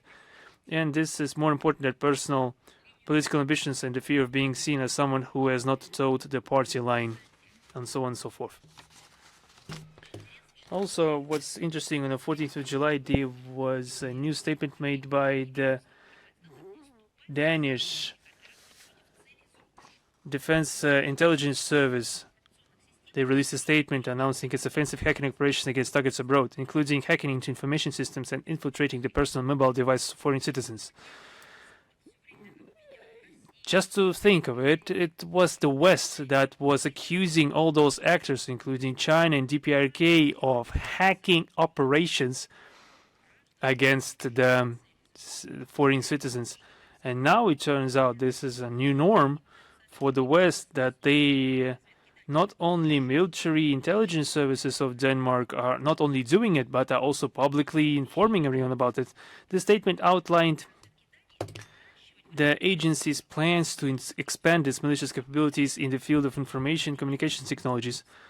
I would like to remind everyone this agency operates a training center for specialists tasked in cyber attacks against undesirable sovereign states, aptly named Hacker Academy. I've always asked myself a question: are the hackers strictly the people that have been appointed by Kremlin, or are there any other types of hackers? And now it turns out that the hackers are officially employed by authorities, for example, in Denmark. In an interview with the Person newspaper on July 15, the head of cyber operations of the Defense Intelligence Service of Denmark, Mark Fidel, openly admitted that the main targets of such attacks are Russia and China. Denmark's destructive cyber activities are not limited to this. Copenhagen provides practical assistance in the digital sphere to the Kiev regime. It has contributed to turning Ukraine into a springboard for cyber attacks. There are specific instances of the criminal group IT Army of Ukraine using Danish territory for malicious activities against Russia, as well as some attempts to fraud Russian citizens emanating from Danish IP addresses. Official appeals sent by the Russian embassy in Copenhagen to the Danish authorities regarding these matters, citing evidence of this illegal activity, have been ignored. Against this backdrop, Copenhagen's regular and founded accusations against the Russian Federation of alleged involvement in certain malicious activities in the information space appear absurd. The true motive behind such propaganda campaigns is to ramp up Russophobia and panic sentiments in society to justify hostile anti-Russian policy, serving to expand the powers and budgets of the intelligence services and agencies, and incur exorbitant expenditures directed to the militarization of Denmark. Now on some more beautiful things, we noted another yearly Europol report on the trends and evolutions of the terrorist threats in the EU, and regards some of these parts concerning the situation in Ukraine. I would like to point out that although the mindless repetition of anti-Russian slogans in the document, as they say narratives, doesn't do any credit to European law enforcement professionals. However, they are again and again parroting, regurgitating anti-Russian narratives. They are still doing everything that we warned them against. The situation in Ukraine, that the European Union bears full responsibility for through actively supporting the corrupt and criminal Kiev regime. This whole crisis is backfiring against European security. The Europol states that war could facilitate the acquisition of specialized skills by extremists, the illegal traffickers of weapons, and misuse of migration flows, and the further division of EU society. Without corresponding intent, the European police officers have exposed their own authorities, namely the leaders of the European Union, France, Germany, and other EU member states, who are doing everything in their power to ensure this conflict continues. They publicly declare that keeping the Kiev regime afloat is their top priority. Pumping Kiev with weapons, which is then resold by corrupt Ukrainian officials to criminal extremist groups, is also their priority, despite the fact that those weapons are already starting to turn up in European markets. The Europol identified growing threats for ordinary citizens, being the main group that is paying for these self-destructive policies, contrary to their own national interest. They designated as collateral damage. Now on the situation in Moldova. The developments in Moldova confirm that what we have repeatedly stated, the so-called European project of its leadership is leading on the one hand to a decline in the well-being and the livelihood of its citizens, and on the other hand to a severing of ties with Russia and other CIS countries, which only worsens the domestic economic situation. The Moldovan authorities are not toning down their anti-Russian rhetoric. Just on July 21st, the new Prime Minister, Mr. Tofan, speaking about the urgent reforms needed in the country, stated that it won't help anyone if we carry out reforms now, painful but necessary, and then the Russians, only for the Russians to come and win the elections. You already said that there are no Moldovans anymore, only Romanians in the country. What is this verbal apocalypse that we are hearing from Sandu and her henchmen's cabinet and offices? This is how the new government cares for the well-being of Moldovans. Eager to please its sponsors, Chisinau supports any anti-Russian attempts to any anti-Russian actions carried out by Brussels. On July 13th, the country's leadership joined the so-called coalition of the willing, the union of countries that are preparing armed intervention into Ukraine. According to official information from the Moldovan presidency, participation in the sanctions has been is legally compatible with the status of neutrality enshrined in the constitution, since other neutral states such as Austria and Ireland are also members of this coalition. A genius type of logic. Just take it, just note it, just think about it. They are, just to give an example, they are not committing criminal acts for the express purpose because others are conducting the very same activities. What law does this emanate from? What logic that provides for that? Well, there has been a lot of uproar in Moldova, and Moldovan officials boast that the country has acceded to 80% of the EU Council decisions on illegal restrictive measures against Russian individuals and legal entities. Well, I'm referring to the people of Moldova, not the bunch of the regime. Will the Moldovan people be better off? No, I think. Well, these sanctions actually cause greater harm to their authors than to Russia. Chisinau cannot help but understand that the Moldovan economy, already in dire straits, is suffering as a result. Well, if we expose the truth that Sandu aims not at developing Moldova, but making Moldova part of Romania, well, it stands to reason then the worse things in Moldova are, the faster the identity of Moldova will be erased, and the easier it's neutralized. As part of Romania, inflation remains stubbornly high under Sandu. Input volumes consistently exceed revenues from Moldovan exports. Moldova's external debt in the first quarter of this year exceeded $12 billion, and foreign direct investment has fallen by almost a half compared to the same period last year. This is not about a country subject to sanctions or prohibitive, restrictive, penalizing measures, as the Biden or the Trump or someone says, the health sanctions, but their parameters are deteriorating. The outflow of the working age population continues. Experts estimate that this year Moldova will become the European anti-leader in rising gas prices for residents.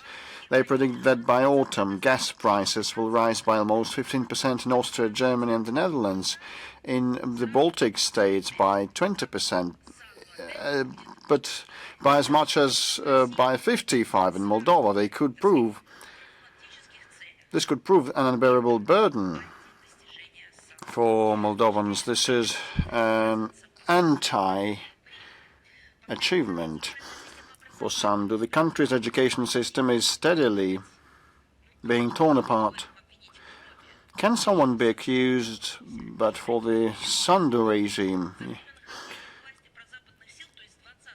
Since 2020, when the pro-Western forces have been in power, more than 80 secondary schools and 11 universities have been closed in Moldova. Experts predict that if current trends continue, by 2035 the number of school children in the country will decrease by almost a quarter and the number of universities will be reduced to 4. You know why? This is because people without education will be easier deceived. You could doubt any sort of gibberish to them. However, it seems that the Moldovan authorities are unfazed. Well, I think that their primary concern is to attain the most deplorable outcomes. They are quite active and interested in implementing their sponsors' plans to transform the country into a NATO logistic appendage, organizing the production of UAV components, anti-drone equipment, electronic warfare systems, and on Moldovan soil, training UAV operators for Ukraine. Negotiations are underway. Funding for these projects will be provided through European programs. The country's defense infrastructure is being strengthened. On the 2nd of July, the Moldovan parliament, with a pro-Western majority, passed a bill allocating an additional 8 hectares of land. It has been an agricultural nation, so they may have allocate 8 hectares for animal husbandry, no, or cultivation, no. 8 hectares for the construction of a military base in the Bachoi suburb of Chisinau. All this confirms that official Chisinau has lost even the semblance of independence and is prepared to continue blindly complying with Brussels directives, primarily directed against Russia. God, oh my God, those people who believed in Sandu may be now frustrated. They feel deceived. Some very small numbers hope that when Moldova is fully and finally crippled, they will have some prey. No, they will not. No one will be left alive and standing after this debacle. It's not the interest of the Moldovan society that Sandu is guided, and we talked about sports and we commented on that, but a few words on Germany's refusal to allow Russian athletes to participate in the European Youth Deaf Games.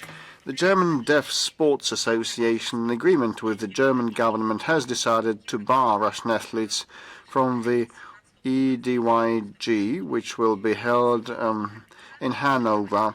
The German organizers' stance is a flagrant violation of the Olympic Charter and the principle of political neutrality in sports, as well as the decision of the Executive Board of the International Committee of Sports for the Deaf to fully admit Russian juniors with flag and anthem to competitions held under the auspices of this organization and this European Sports Organization for the Deaf. And cynical it is, definitely, to treat this way the children who are deaf. We are convinced that sport is intended to promote the principles of inclusiveness and equality for people with disabilities who should not become hostages to political agendas, and children who are suffered unduly. No one should not be subject to humiliation. We will continue to defend our country's fundamental approaches, countering politicization and discrimination in sports and ensuring the unimpeded access and full participation of athletes in international competitions. We do that not because our athletes are not admitted, but actually we do that because if this Western minority entrenches itself, they will do that to everyone, and the Russian side will seek appropriate measures from international sports organizations against competition organizers who violate established rules. And another date, on the 30th of June, this has marked the Day Against Trafficking in Persons, according to the resolution of the UN General Assembly, Resolution 68-192. The need to combat this negative global phenomenon and strengthen international cooperation to prevent and combat this crime is more urgent than ever. We believe that achieving significant results in the fight against human trafficking is only possible with political will, combined the efforts of governments, businesses and civil society. We consider it's important for the UN to maintain its leading role in uniting the efforts of international and national structures involved in the fight against human trafficking. We consider human trafficking to be a multifaceted phenomenon, and outrageous, absolutely associated not only with transactions but also with various forms of exploitation and servitude. Russia is a party to the fundamental international legal instruments on human trafficking. These include the UN Convention against transnational organized crime and its supplementary protocol to prevent, suppress and punish trafficking in persons, especially women and children, the UN Convention for the suppression of the traffic in persons and the exploitation of the prostitution of others, a supplementary convention on the abolition of slavery, the slave trade, institutions and practices similar to slavery, and we attach great importance to the implementation of the UN Global Plan of Action to Combat Trafficking in Persons, adopted by the General Assembly in 2010. This document aims to increase global understanding of the problem and qualitatively improve the cooperation of all stakeholders in the fight against this criminal enterprise. Our country actively participated in the high-level meeting of the 80th session of the UN General Assembly held on November 24th to 25th, 2025 in New York, where it affirmed its commitment to the Global Plan of Action to Combat Trafficking in Persons and expressed readiness to cooperate with all stakeholders for successful implementation. Following the meeting, a political declaration of the implementation was adopted by consensus. Russia has consistently been supportive of initiatives by Belarusian partners aimed at consolidating efforts within the UN system to combat human trafficking, and would traditionally co-sponsor the UN General Assembly resolution introduced by Belarus improving the coordination of efforts to combat trafficking in persons. The most recent one was adopted on December the 18th. In close coordination with our Belarusian colleagues, we co-sponsor relevant resolutions on the UN Commission on Crime, Prevention and Criminal Justice. We support the work of the Group of Friends United Against Trafficking in Persons, also established at the initiative of Belarus. We consider it is important to continue joint work in this area, which serves our interests in combating human trafficking. On the 27th July, a quarter of a century it marks a quarter century since the signing of the Declaration on the Principles of Friendly Relationship and Relations and Partnership between the Russian Federation and the Republic of Guinea. It was signed by the two heads of state in Moscow in 2001, and strictly adhering to the spirit and letter of the historic document, Moscow Conakry are confidently building a strong architecture of mutually beneficial cooperation based on the principles of equality, respect and consideration of each other's interests. The provisions of the declarations, which enshrine commitment to international law and the UN Charter, remain the unshakable foundation of Russian-Guinean relations. Today, relations between the countries are characterized by a highly dynamic political dialogue. Regular contacts are maintained through the Foreign Ministry, and activities are closely coordinated at the UN and other multilateral forums. We are pleased to know that the convergence of similarity of Russia and Guinea's approaches to key issues on the global agenda, including the creation of the more equitable multipolar world, and strengthening the central role of the United Nations. It's symbolic that the anniversary year has been marked by a significant expansion of bilateral cooperation in trade, economic investment spheres. Russian-Guinean trade turnover has demonstrated growth. The Republic of Guinea is one of Russia's main trading partners in sub-Saharan Africa. One of Russia's largest companies, Rusal, plays a leading role in this area, having successfully operated in the Guinean mining sector for over 2 decades. The second major Russian economic agent in Guinea is the gold mining company Nord Gold. Russian investors are steadily expanding their production activities in the country.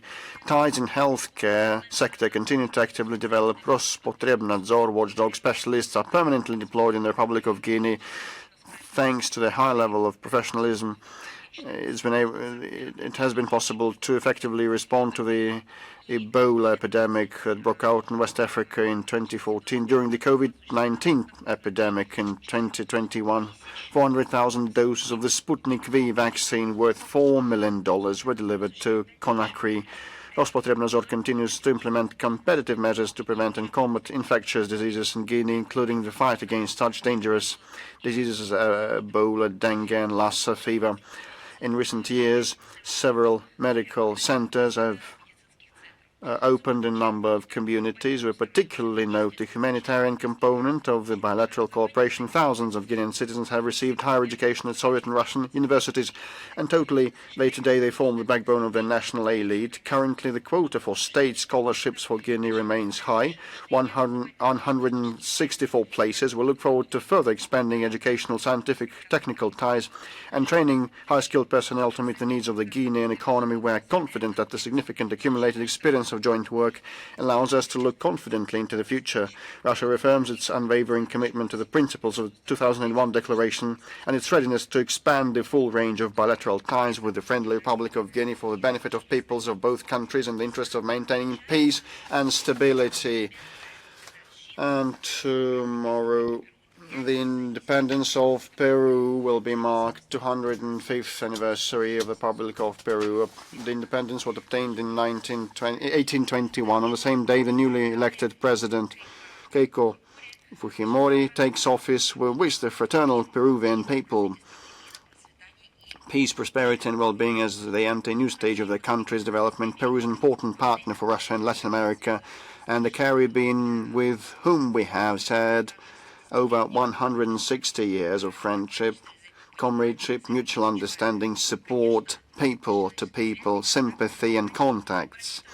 We hope that such a solid foundation for our bilaterals will ensure the continuity and progressive development of our entire range of ties, the restoration of political dialogue and foreign policy cooperation, and the expansion of practical cooperation in trade, economy, science, technology, education, and the humanities. And another red letter day is, the anniversary of Prince Kurakin, a statesman and diplomat of Russia. He was born on the 30th of July, 1676 in Moscow. In a couple of days, 300 years since his birth will be marked. He was one of Peter the Great's closest associates and served as his chamberlain, a personal servant to the Tsar's chambers. Like many children of Russian nobles, he was enlisted in the military from an early age, participating in Peter's two campaigns in 1694 and 1696. At the age of 20, he was among the first to send to Venice to study navigation and European languages, as well as to observe foreign customs and behavior. During the early years of the Northern War, he participated in many battles against the Swedes. In 1707, he visited Rome on a diplomatic mission. From 1709, he served as ambassador to Hanover, England and Holland, carrying out personal assignments for Peter I, commissioning ships and inviting foreign specialists to serve Russia. His notebooks contain notes on government structure and etiquette, records on the staffing of ambassadors and nobles, political news, and many other things. He possessed exceptional intelligence and broad perspective, quickly mastering the languages of the countries he visited. He spoke virtually all European languages. The prince easily established contacts with statesmen. Upon returning to Russia, he was appointed and promoted to Major General. In this rank, he commanded the Smerovsky Regiment, serving as at the epicenter of the Battle of Poltava with the Swedes. In 1713 to 14, he represented Russia at the Congresses of Utrecht and Braunschweig. On the 15th of August 1717, he conducted a treaty of friendship, trade, and the restoration of peace in Europe with France and Prussia. In 1722, during Peter the Great's Persian campaign, Kurakin was entrusted with guidance of all actions of Russian ambassadors abroad. End of quote. Boris made a significant contribution to the implementation of Russia's primary foreign policy objectives of the time, facilitating the strengthening strengthening of relations with European powers, primarily France and the Netherlands. Peter the Great highly praised the prince's diplomatic achievements, awarding him with the Order of St. Andrew the First, called in the highest order of the Russian Empire. Kurakin left behind a vast documentary legacy, extensive diplomatic and business correspondence, embassy protocols, instructions on negotiations, practices, diaries, travel notes, and his own writings on the history of the era of the Peter the Great and the Northern War. His archive, only partly published, contains unique material illustrating events from 300 years ago, which continue to serve as an invaluable source for studying the history of Russia and its diplomacy. On the 20th of July, Joint Stock Company Marca issued a state postage stamp dedicated to the 350th anniversary of the birth of this prominent statesman and diplomat. And a very important announcement, since in October 8th to 10th in Moscow, at the venue of Mechstein, the Gorky Park will host the second Global Digital Forum, and this is a young format to discuss global trends and come up with joint solutions and decisions for the sake of a truly fair global digital world order. The first forum was held in Nizhny Novgorod last June, and it was in the limelight of international community.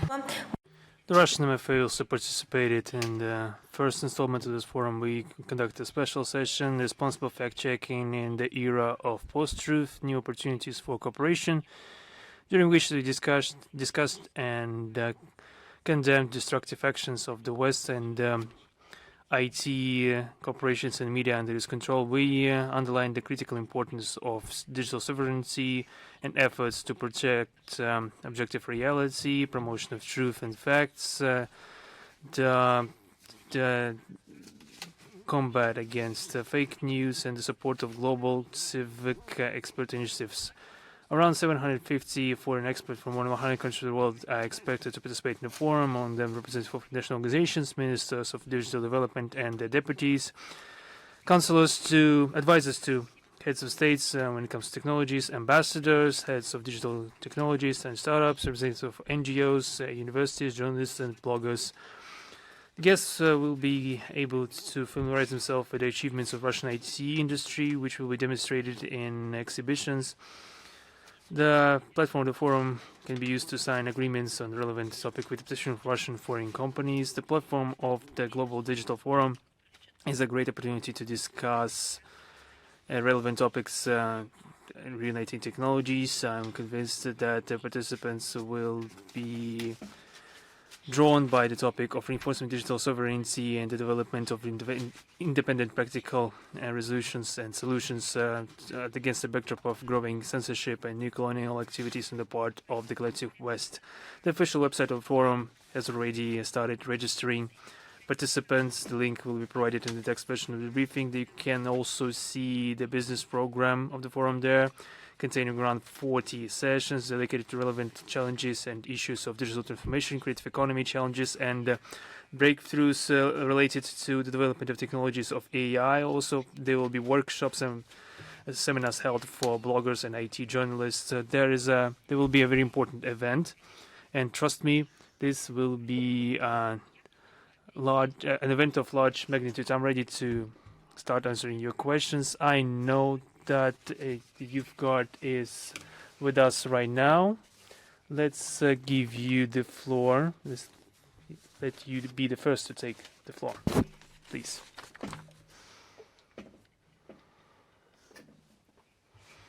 Yes, good afternoon, Madam Zakharova. Thank you for the opportunity to ask a question. I represent the volunteer regiment of the Young Guard. Over the past few years, the Russian diplomacy has done this significant work to build us with a majority. However, we see some Russophobic attitudes towards our country. This is also being noticed when it comes to dealing with the youth, and we need to point out that such Russophobic statements destabilize the youth. Russophobic, I thought that I heard a different word. This directly relates to the work that we are doing. How can young Russians react to such statements, and how can they counter such provocations? The same as any other Russians, regardless of their age, in a resolute manner. Your organization, many party organizations and public organizations are linked with other topics, sports, music, culture, science, education, social sphere, no matter. You can use your participation to counter this nationalism, and this is exactly nationalism that we're talking about, not some political competition or some disagreements when it comes to political, diplomatic, and international nuances. Outright nationalism, when people are destroyed, segregated, humiliated according to their national character. It is being reflected in different ways. Sometimes they talk about nationalities or ethnicities or religion, or what they said about racial superiority. We also heard that. We saw those reflections, but I must say that it seems to me that besides our common national response, we are also responding in a way that we have launched a large amount of initiatives where youth from different countries in the territory of our country or in the framework of some of our organizations is conducting joint work, and we show even when we see this hellish, satanic hatred in our regard, we preserve our dignity, and by giving a dignified answer, we are open to those citizens, even in the unfriendly countries, that are not affected by this Russophobia, and this is one of the unique examples in history. It seems to me that perhaps this became possible because our country has a multi-century history of this dialogue of cultures and civilizations. Our country is an initiator of a broad scope of dialogue platforms. We are ready to reflect it in platforms to create platforms for the creation of a just world order, forever striving for justice, full of opportunities for everyone in the world. I can enumerate some successful projects and initiatives, and those are real initiatives that are already in place, that are working. For example, from September 11th to 17th in Yekaterinburg, as you may know, there will be an International Youth Festival taking place in Yekaterinburg. That will unite young leaders worldwide to search for like-minded individuals, for dialogue, to overcome nationalism, xenophobia, to search for some points for common growth, to exchange opinions and experiences. After the end of the main program, the foreign participants will be invited for regional expeditions to 35 different regions of the Russian Federation. There will be different cultural programs that have been created within this youth festival. There are also international friendship clubs where participants cooperate with representatives from 100 and something countries of the world. Also, there will be a Rzhev global platform reuniting 160 participants from 59 regions of Russia and 24 countries of the world. Another example. Our Russophobic also every year invites young representatives of different countries for short-term trips to our country. The events are being conducted in different regions of the Russian Federation, from Kaliningrad to Vladivostok, and everyone can participate. Young leaders, for example, there is a large scope of age groups from 16 to 40 years. In the 15 years of the implementation of this program, there have been around 11,000 participants from more than 150 foreign states. There are also some events in cooperation with Rosmolodezh. They organized participation in the St. Petersburg International Economic Forum, the Eastern Economic Forum, and there have been different events with the Gorchakov Forum, for example, and many other sub-projects in the framework of this entire story. The movement of the first is another example. Some new programs involving children, for example, when it comes to studying diplomacy, international relations in our country and abroad. What is the slogan of this segment of the movement? Know how to be friends. How many foreign stakeholders can you find mentioning the word friendship? Perhaps this word has fallen out of use, it's become toxic for them. For example, this weekend there was Summer Children Ocean Festival in Vladivostok, started in last holiday, reuniting 1,503 school children from Russia and 13 foreign states. In Barnaul, from June 29th to July 3rd, there was a 6th summer school of young scientists, historians, Turkologists, and this forum reunited around 50 participants from Russia, Kazakhstan, Kyrgyzstan, and Uzbekistan. This project is yearly being conducted by the Science and Educational Cluster of Turkology and Altaistics called Broader Altai. There are regular forums and workshops for young journalists, leaders, entrepreneurs in regards to different avenues in partnership with national structures of the CIS, BRICS, and SCO. There are science congresses taking place, workshops to preserve historical memory, theater schools, mutual exchanges, and there are a lot of such events. There are a lot of projects. It's difficult to enumerate everything.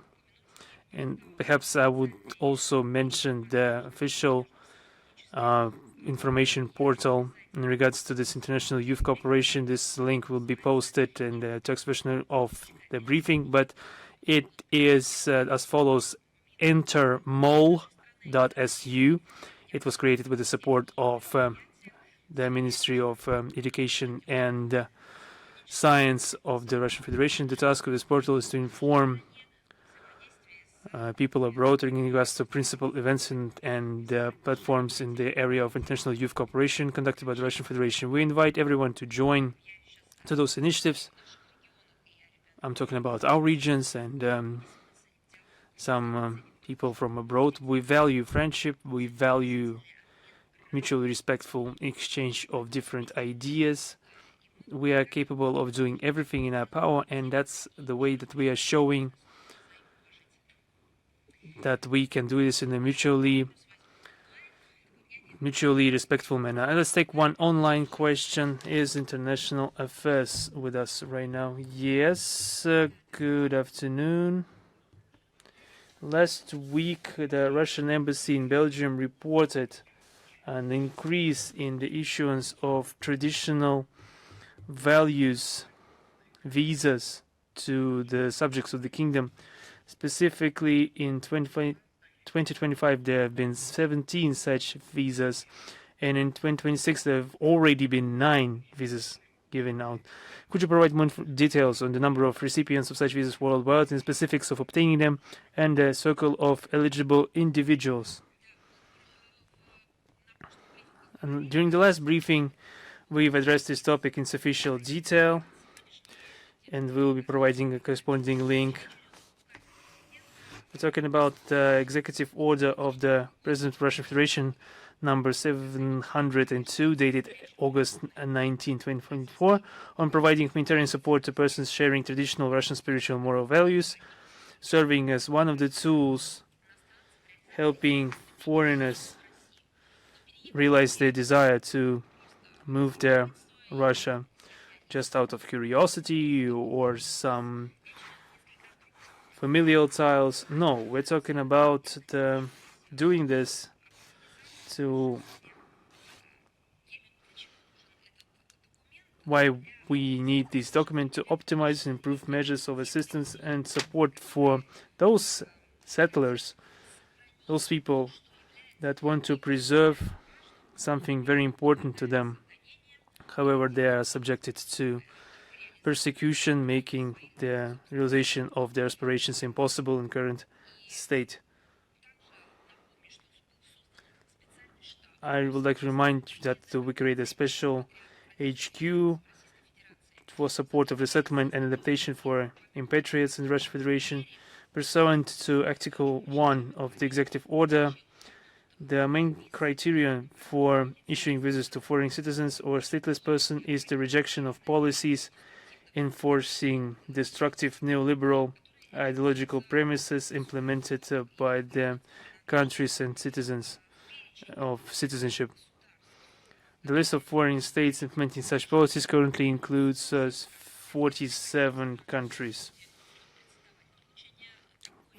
People from 47 countries of the world can enroll in the opportunity to receive such visas. A key feature of the executive order is that it grants foreign nationals the right to apply for a temporary residence permit outside the standard country quota and without submitting documentation confirming proficiency in the Russian language, knowledge of Russian history, or the fundamentals of Russian legislation. The issuance of such visas is available in any Russian diplomatic mission abroad. Detailed information on the application procedure for this category of citizens is available on the official websites of our embassies and consulates and will be provided in text version of the briefing. Over almost 2 years since the executive order took effect, foreign citizens have demonstrated. Вы захотите, я, насколько помню, вы захотели эти цифры узнать. Порядка 2000 было оформлено виз, то есть не подано заявок, а уже оформлено более 1800, 1843. Какие страны являются в этом? Which countries are leaders of sorts in regards to the number of people requiring such visas to be resettled to Russia? Germany, France, Italy, the US, and Estonia.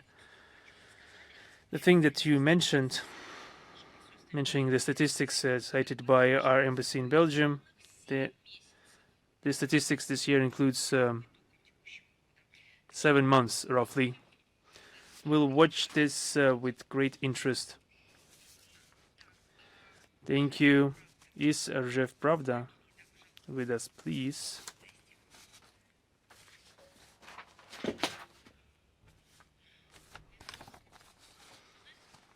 You know, today you've mentioned numerous times the phrasing "new normal." There's been a horrible story ongoing that there have been some horrible events happening in our country, that where peaceful civilians are murdered, and information about this is being ignored by the Western community. And you were talking about this in every briefing, and what you see in the West, that killing, new normalcy, that killing Russians is all right. This current situation, what could be the future, for example, of ours in regards to the Europeans and United States? This question is linked with the previous one. The people are being persecuted for not wanting to rupture their links with the historical homeland, that they are not professing some false science or false teaching, that they are professing love for their mother tongue. Perhaps people that are not even that psyched about Russia, but want to still retain some sort of connection, they are still being persecuted. Despite all these narratives and the colossal funds that have been spent by the West to fool the populace, the understanding the situation is critical is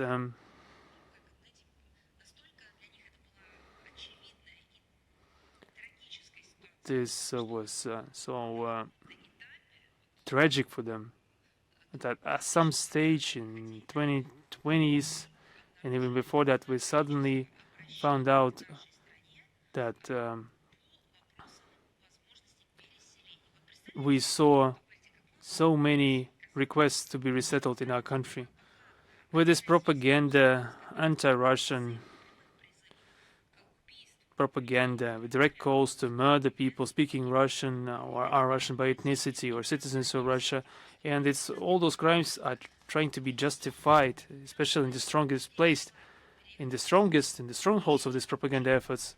People got the desire to move to Russia. People without any roots or connection without country in regards to the historical or family character.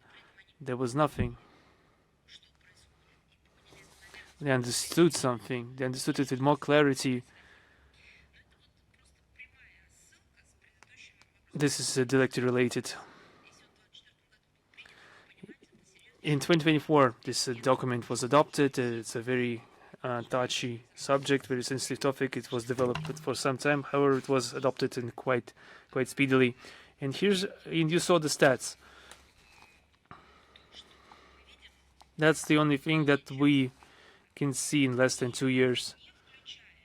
And this is not including the resettlement of our compatriots in the Soviet Union times. This only concerns the people that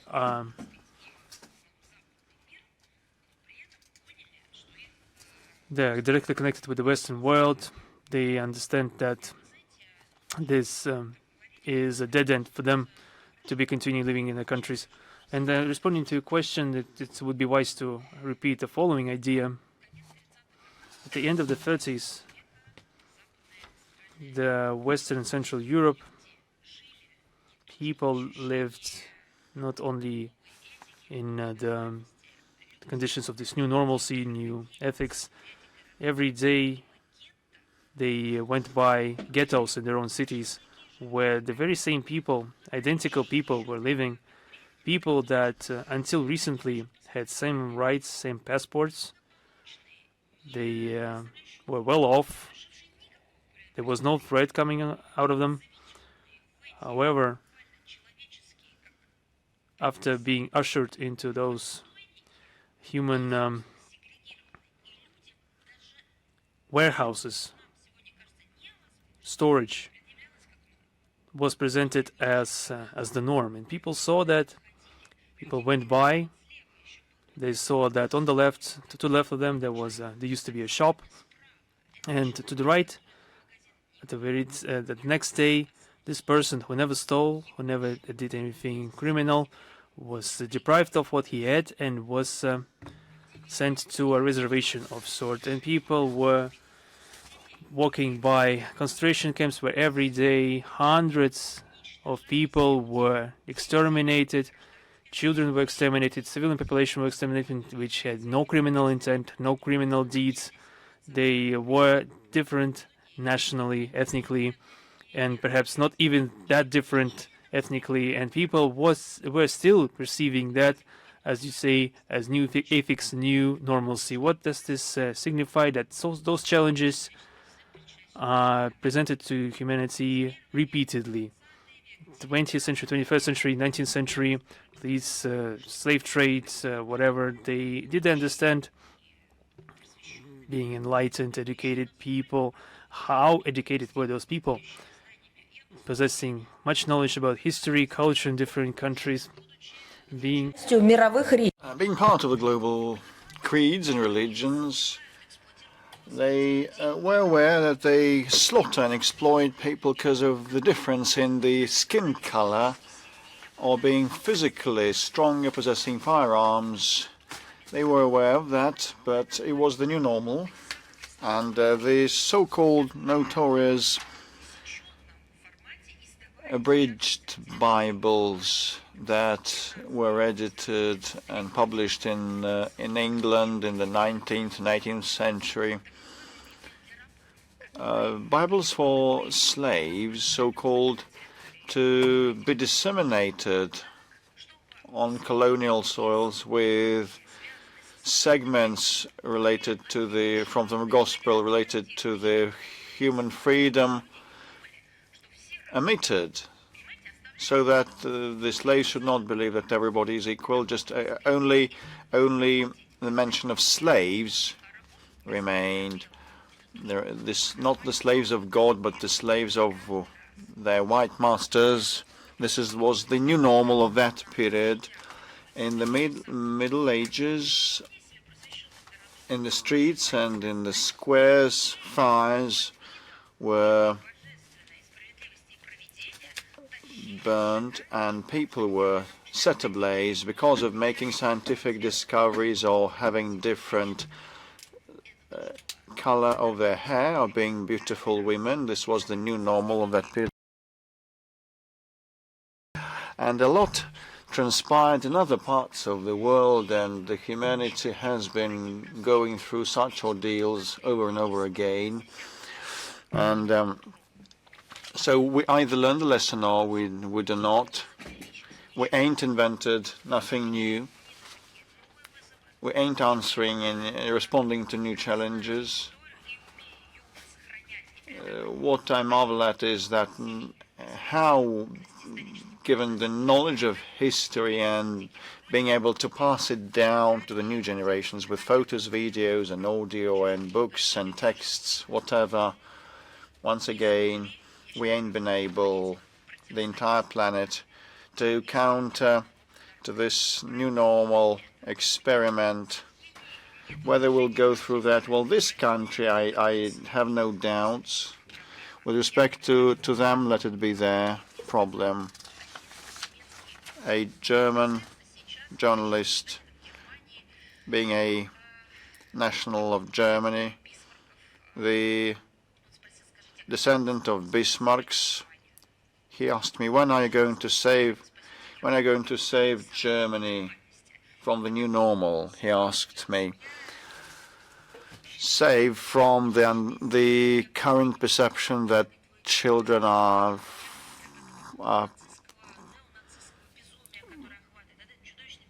sexless and the family is not the supreme value anymore. And I told him, both grandfathers of mine, and I repeat it with dignity against the backdrop of this memorial in Rzhev, both grandfathers of mine saved Germany back then at a cost of unparalleled losses and casualties, and we have lost 27 million in casualties. Once we saved Germany from itself, we saved its neighbors from Germany, and we saved the people from Germany from the Nazi madness, and now you do on your own, I told him. So our cause is righteous. It's not because we are exceptional, as people in the West might be stating. I watched a TV program, an entertaining one, and they discussed that they have the beauty gene and the liberty gene, and then they started talking this too. Well, it's not because of that, but because we live by the commandments. We know the lessons of history. We venerate our heroes, and we curse anti-heroes to preserve the proper memories in history, and we prevent the anti-heroes be raised to new heights, to podiums. So our cause is righteous, and this is why we will win and prevail. And from this very perspective, there is no doubt in that. And what happens to that minority that for decades has been approaching the line, the border line, replacing values and trying to distort our self-perceptions. And let's leave all that to them. I apologize for taking so much of your time. Ria Novosti is with us. Good afternoon. The question is, on the 22nd of July, Moldovan Foreign Minister Popshoi stated that Moldovan diplomats are held for hours at the Russian border. The following day, Moldovan Ministry of Foreign Affairs published a warning to Moldovan citizens regarding the risks of traveling to Russia where they are allegedly exposed to the risk of unfounded arrest. What is the actual situation?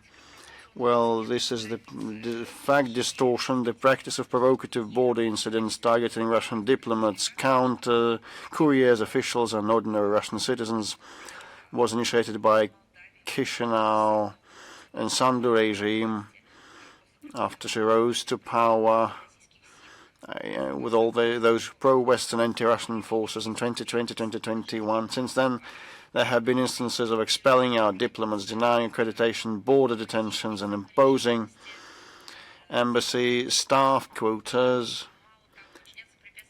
Obstacles are created for Russian citizens entering Moldova and even for their return home. Moldovan authorities do not refrain, even in purely humanitarian circumstances, such as people, for example, traveling to attend their relatives' funerals. And naturally would not leave such lawlessness unanswered and respond in kind on the basis of reciprocity. We have repeatedly published travel warnings for our citizens regarding travel to the Republic of Moldova, not on political grounds. Allegedly, we don't want our citizens to go to Moldova. No, we just tell them what may come in for them. More than a year ago, in April 2025, a note from the Russian Foreign Ministry was sent to the Moldovan side proposing bilateral consultations on the entire set of issues related to cross-border movement between the two countries. Mr. Popshoi, as minister, should be aware of that. We believe that such matters are best resolved through civilized dialogue via diplomatic channels. Unfortunately, despite our reminders, the Moldovan side has failed to respond to that and continues its arbitrary actions on the border. Nevertheless, our offer remains open, but we actually try to summon their ambassadors or representatives in Russia. This is the actual situation. Okay, online. Chinese Media Corporation, are you with us?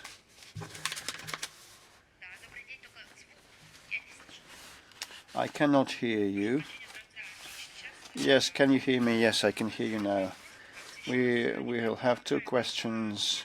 Not long ago, an artificial intelligence conference was held in Shanghai, and the Chinese side emphasized the openness and mutual benefit. And apart from that, it was stated that China will provide 5,000 places for developing countries to participate in courses and seminars on AI, and there'll be AI Application International Cooperation Center based on BRICS and SCO mechanisms. What is your take on these measures to shorten and reduce the digital divide and strengthen global south potential? And what are the areas of cooperation on AI between Russia and China that bear the utmost promise? I can also state that the Shanghai platform has become one of the most relevant and authoritative forums, and this year we were represented by research centers and developers, and this reflects our resolve to cooperate and pursue scientific and technical exchanges, and we take positively all steps that would improve the access to new technology and knowledge on AI. We know that the AI is viewed by the collective Western minority as a tool to build neo-colonial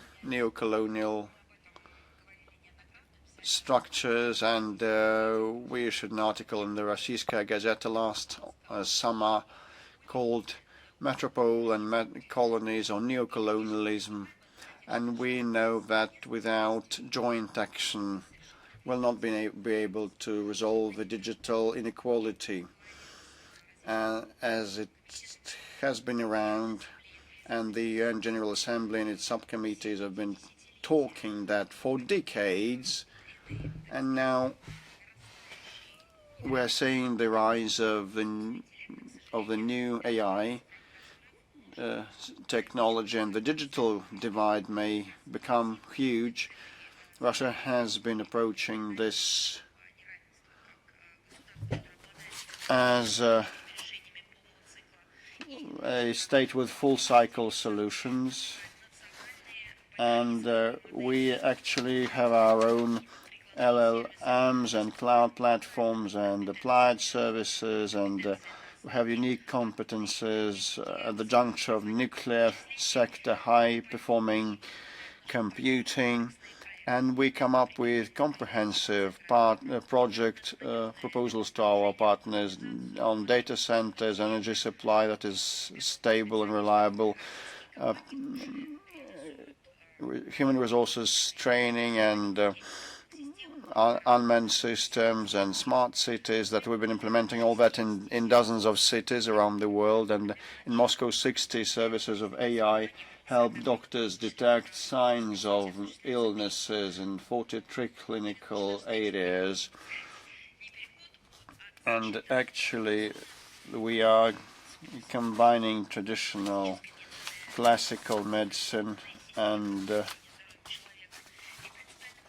it is of significance that it's not about imposing a technological matrix, but of sharing expertise and storing data in conformity with a country's legislation if it shows interest internationally. Our country has been promoting non-discriminatory access to data, to computing capability, modern neural models and products related to them. We counter attempts to turn the AI into a closed-door club of the selected minority and an instrument and a weapon of technological colonialism, and this would limit the country's capability to come up with rules and standards of AI. We are convinced that international cooperation in this respect should be guided by the central coordinating role of the United Nations, guaranteeing sovereign equality and non-interference with their domestic affairs. But this platform launched dialogue on AI just recently in July in Geneva. A first meeting of that format was held, and despite huge interest manifested and shown by countries, so far it's limited to exchanges of opinions. So we welcome the Chinese initiative on the Global AI Cooperation Organization, and the fact that a relevant agreement was signed on the 16th of July in Shanghai to establish such an entity was a practical step to move towards this interaction mechanism, to step up the capabilities of developing countries. We hope that this future organization will equalize states in AI, and it will become an effective tool to overcome digital divide with specific projects and measurable efficient results. And if we talk about goals, well, we consider creating an international catalog of solutions on AI, mechanisms of joint pilot projects, joint approaches to security, testing and standards setting, competence centers, advanced training and upskilling. If we speak about bilateral cooperation with China, we believe among priorities are great interaction between research centers and companies of both countries, providing bilateral joint mutual access to AI models and hardware and software systems and joint educational programs, teacher exchanges and internships and coordination multilaterally, including the United Nations, international SCO, BRICS, and ITU. And this new organization on AI will help develop AI for the sake of the global community, not only for the blooming garden or orchard. My second question. Japanese defense minister stated that the country needs an open discussion regarding nuclear weapons, and that was in the context of review of key national security documents planned by the country. Japan remains the only country to have suffered nuclear bombings and has traditionally advocated non-proliferation and rejection of nuclear weapons. How does the Russian side assess such statements? Does Russia believe Tokyo's shifting rhetoric on nuclear deterrence could affect regional security or strategic stability in the APR?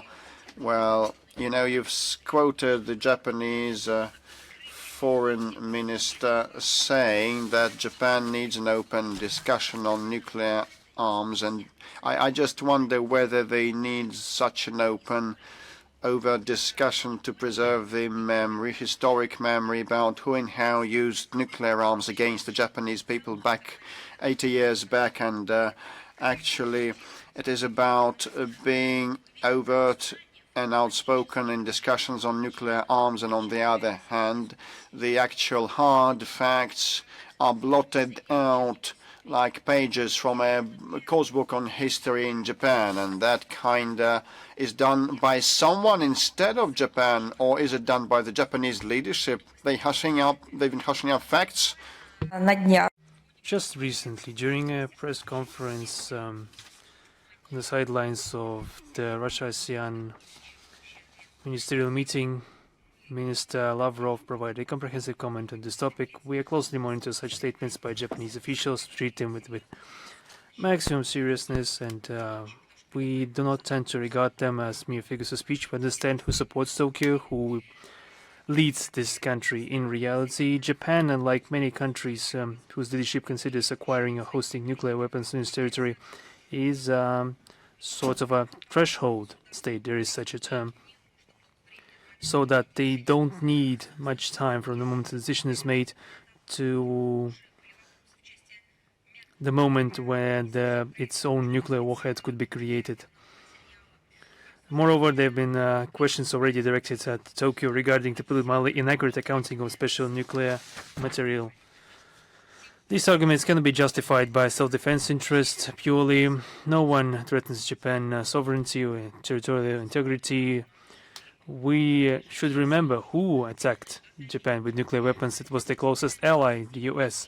Sovereignty and territorial integrity of Japan is not threatened by anyone from other states. On the contrary, we observe a resurgence of the aggressive spirit of Japanese militarism.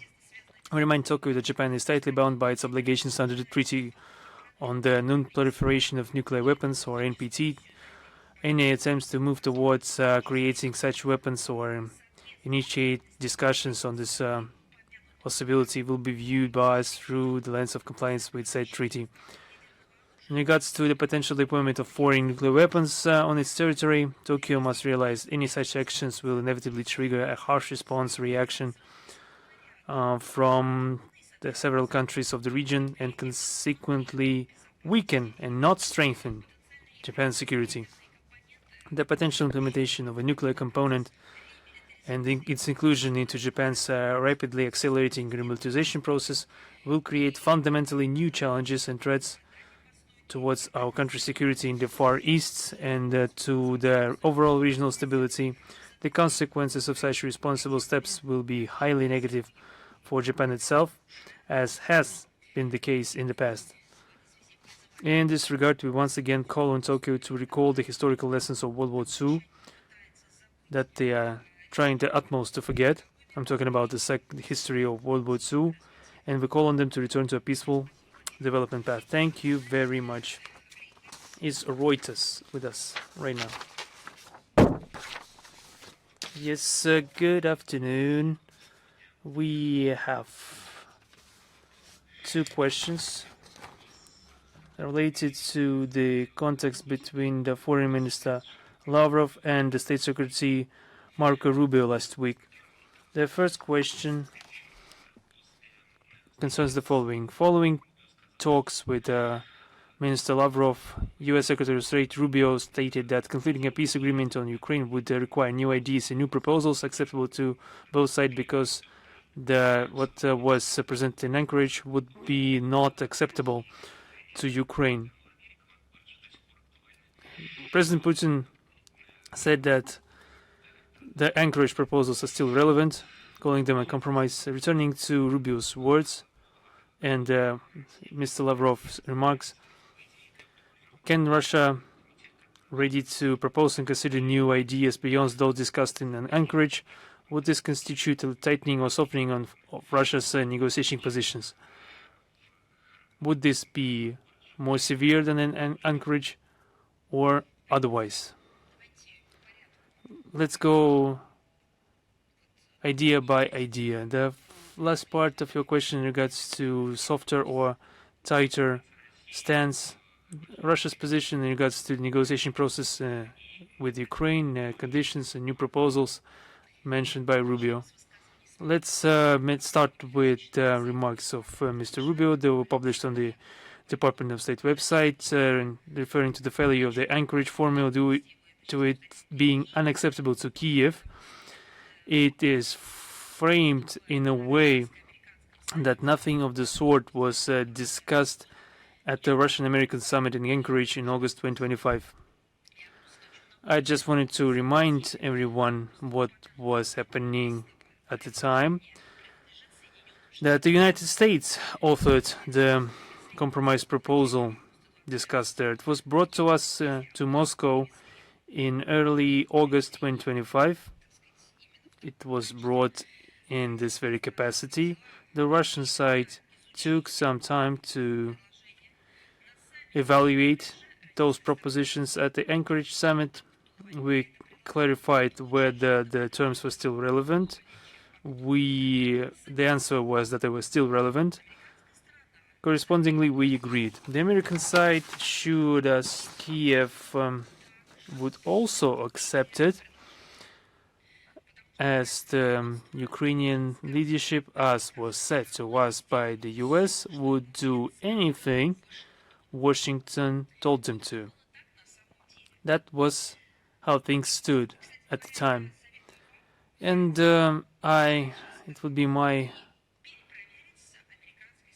advice to you to check with the US side, perhaps the US Embassy in Moscow, perhaps you could refer to State Department or the White House. This raises a natural question which wasn't mentioned by the State Department or nobody else. Who exactly failed the implementation of the Anchorage formula, which was genuinely representing an instrument capable of leading to peace? I think it would be wise and just for you, as a representative of a Western media outlet that maintains relations with the State Department, not segregated. There were different attitudes at the White House, but at least to respond to your queries, it would be wise for you to clarify this idea. This indeterminate state, something being no longer relevant or failed or not having taken place, perhaps there should be some clarity brought to the idea, since the State Department has made an official statement in that regard. On our side, we confirm our readiness for political diplomatic settlement of the Ukrainian crisis, which we never rejected. I brought numerous examples even today.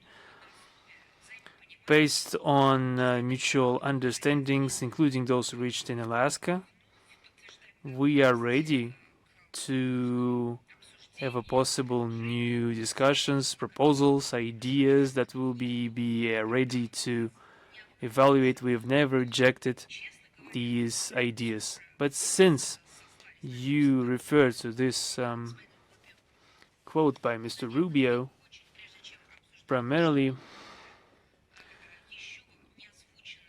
discussing something not yet formulated, it would be more correct to clarify the fate of the preceding arrangement that have already been on the table. This would be correct course of action first, at least to try to elaborate new ones. You said that you had another question. Madam Zakharova, thank you for your response. No, I still have a second question. The MFA statement mentioned that during the conversation between Mr. Lavrov and Mr. Rubio, there were discussions about diplomatic track interaction, and I wanted to know whether the positions of US and Russia could be more closely brought to closer alignment in the diplomatic track in regards to the work of diplomatic missions.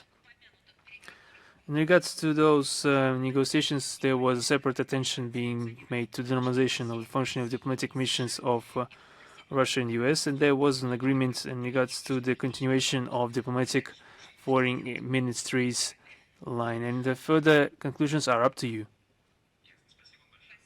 Thank you very much. Is Xinhua with us right now? Yes, good afternoon.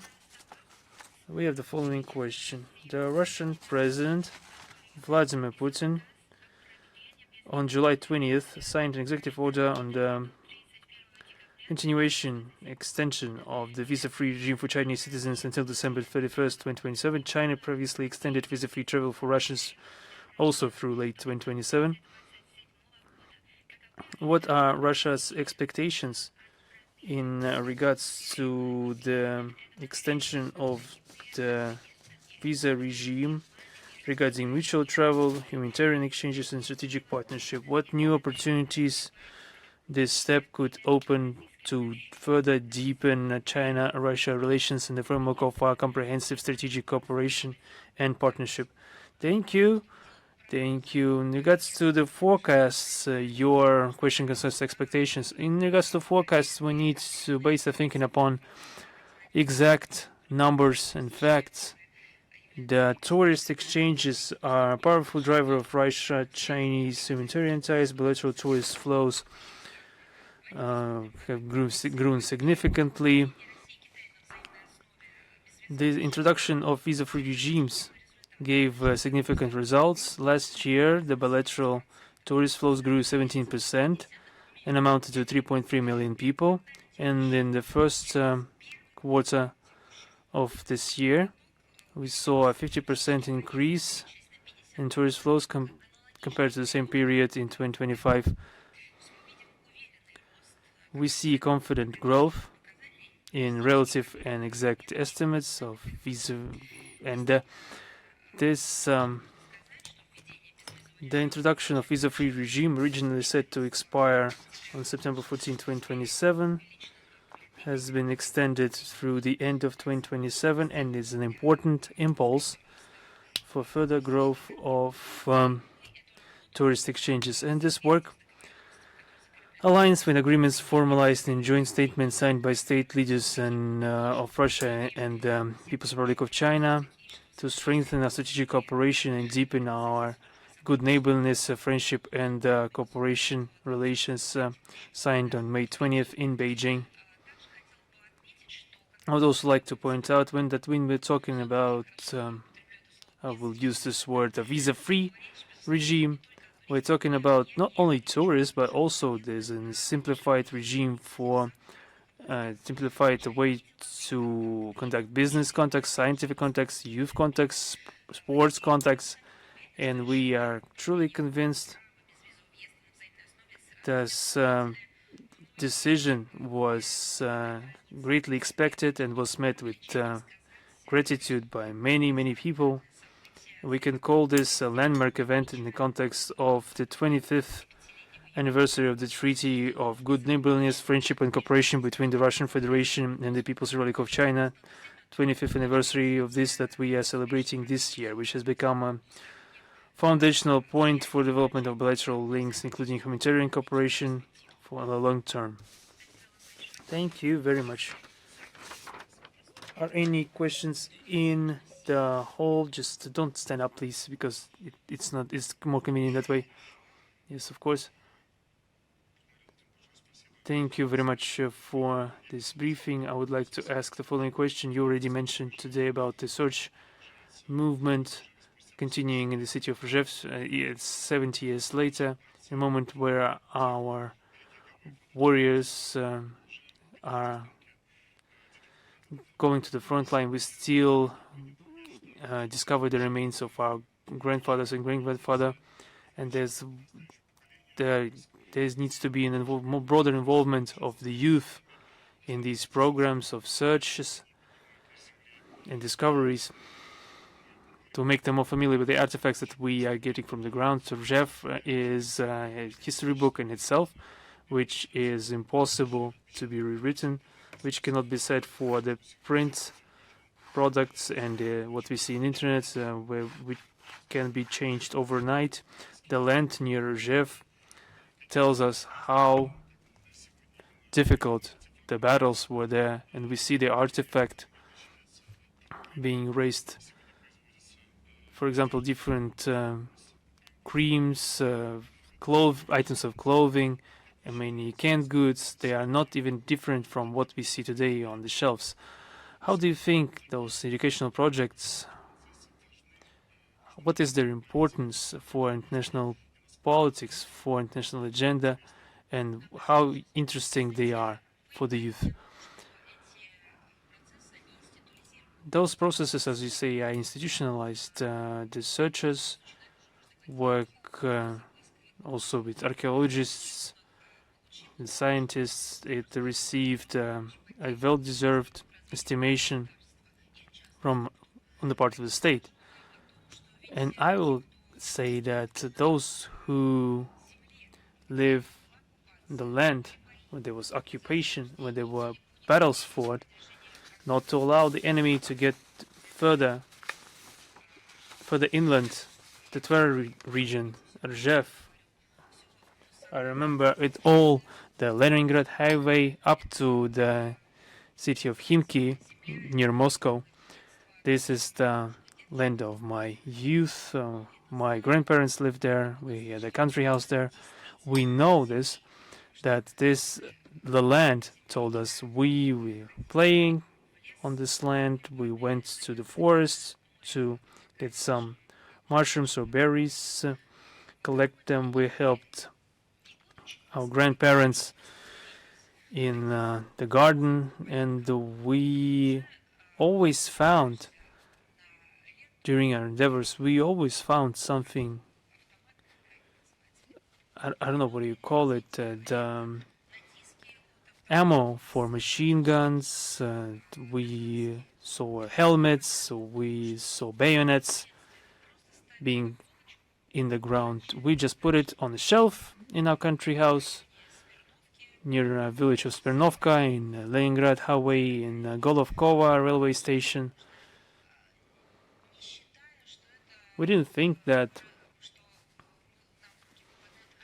they were artifacts that we actually were excavating. This was life for us, and our grandparents told us what this or that pin signified, what is this sign or order or medal, and why a warrior whose helmet was struck by a bullet wouldn't be returning home, or what would happen if unfortunately it would come to the fact that you could, in a forest, chance yourself upon a mine, whom to call, where to go. So something that used to be just a part and parcel of the life of my generation of children, when we didn't just pushed sand into holes. We pushed sand into craters from artillery shells, from trenches, because a peaceful life was returning to those areas, and there was a need for land to cultivate vegetables, etc., to create gardens. And now we see the realization that this was a part of life that required state participation, institutionalization.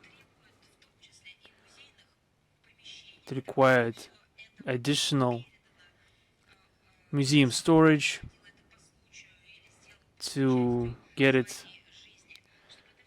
to the museum shelves.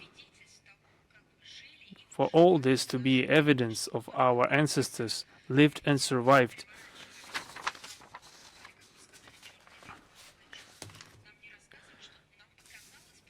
So that it wouldn't seem afterwards that all this was invented,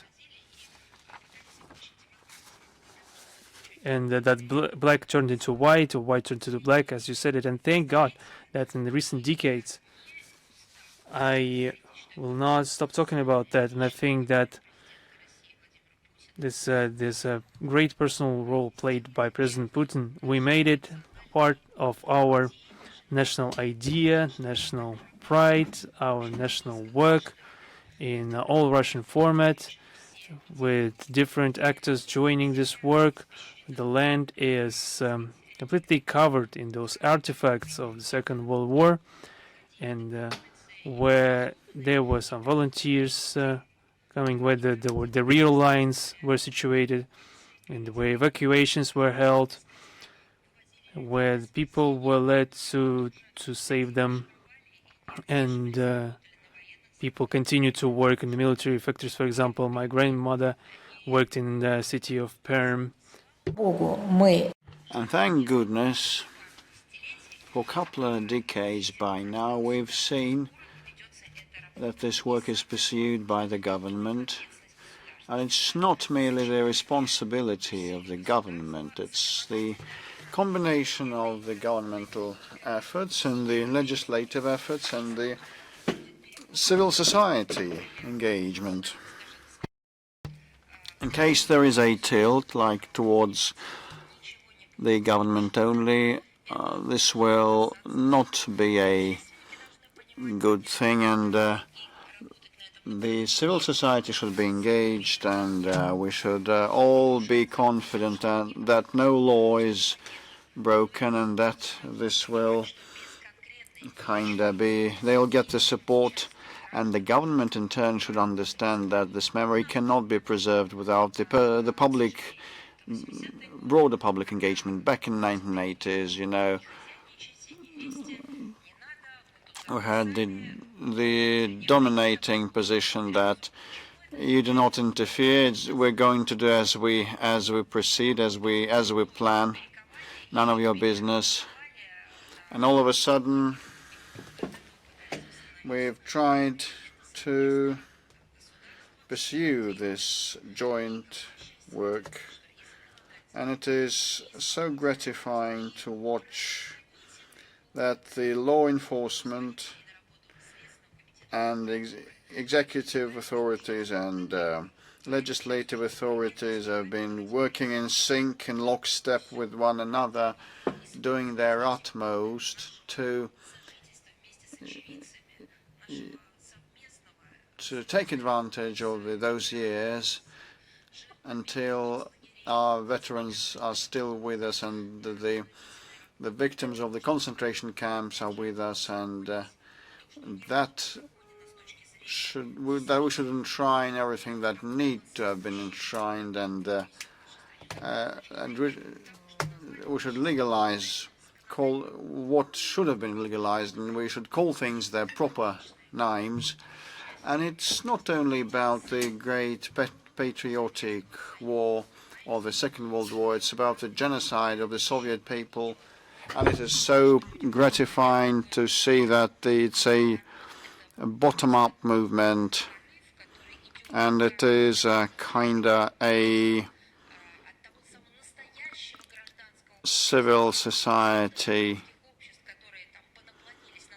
resolve and drive coming from them.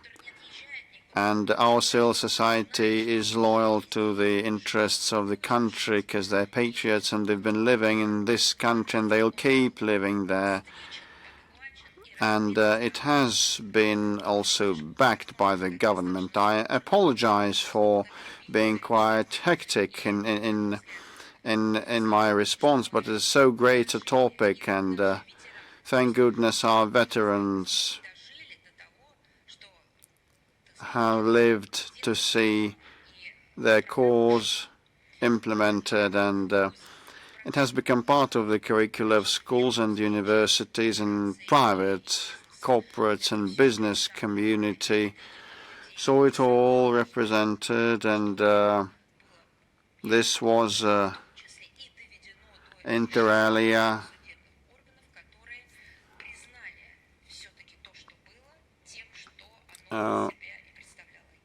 the judgment of our judiciary, calling this genocide. We also have some online questions. Do we have News.ru on the line? Good day.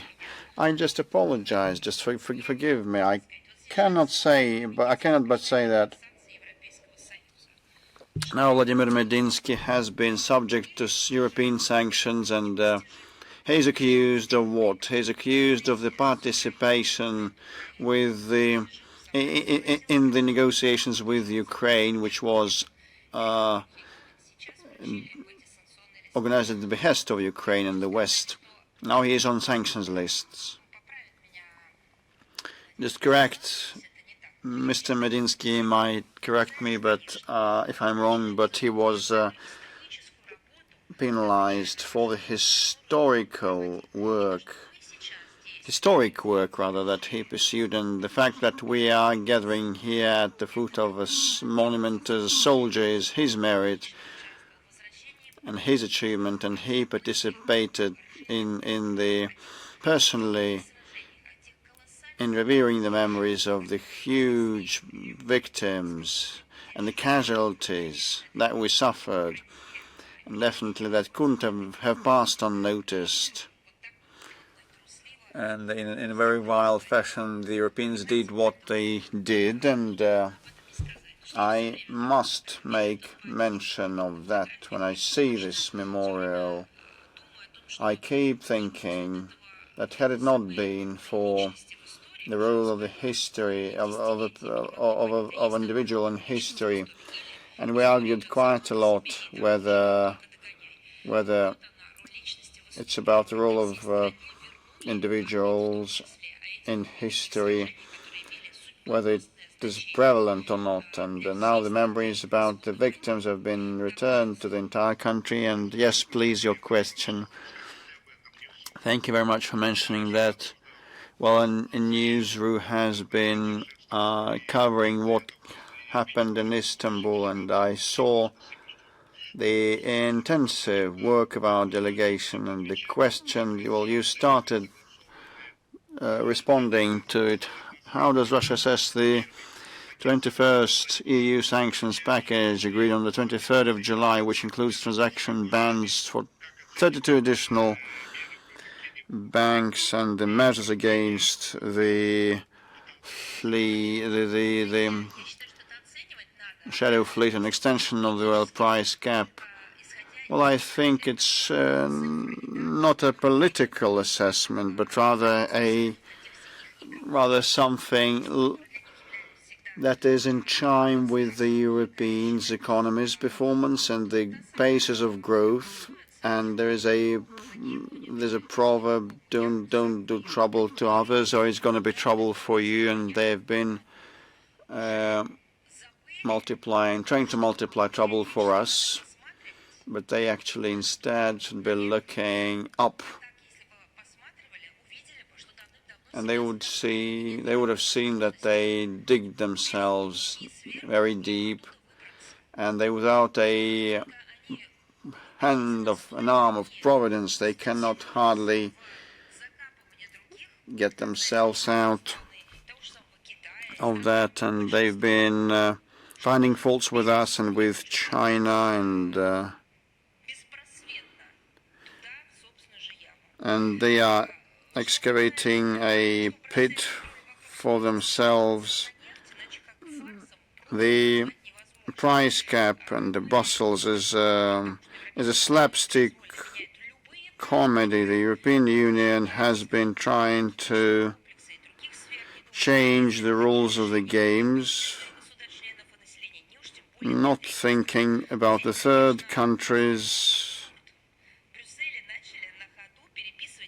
and Brussels has now started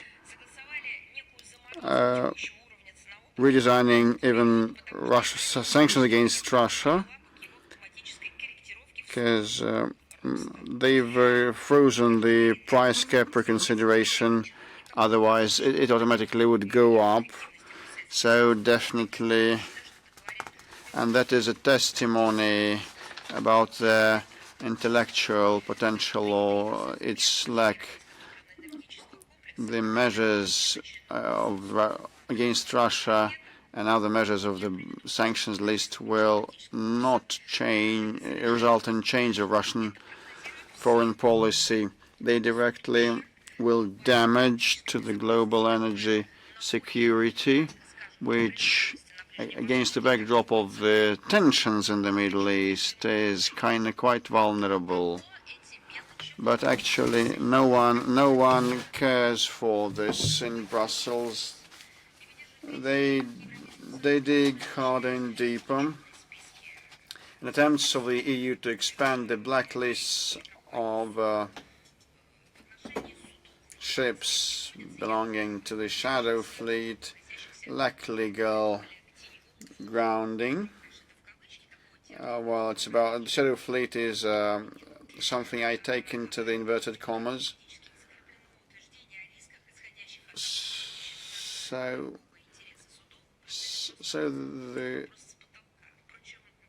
they kind of take out of nowhere these accusations, and they rubber stamp sanctions.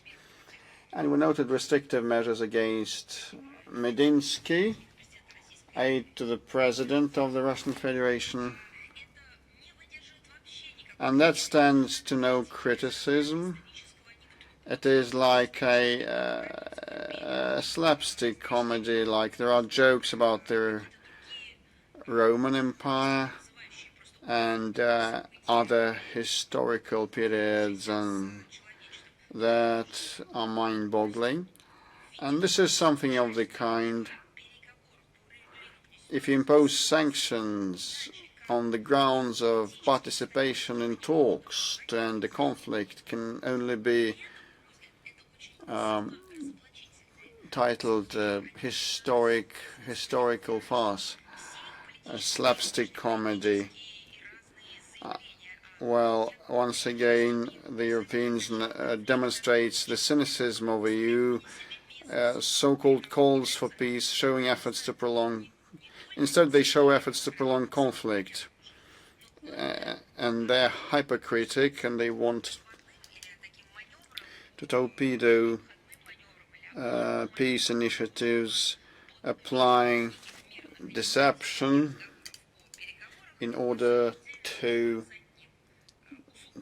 keep doing one and the same thing, aggravating things on their own continent, which is. And there's another egregious example. Actually, sanctioning Maxim Grigoriev, a key personality of Russian propaganda,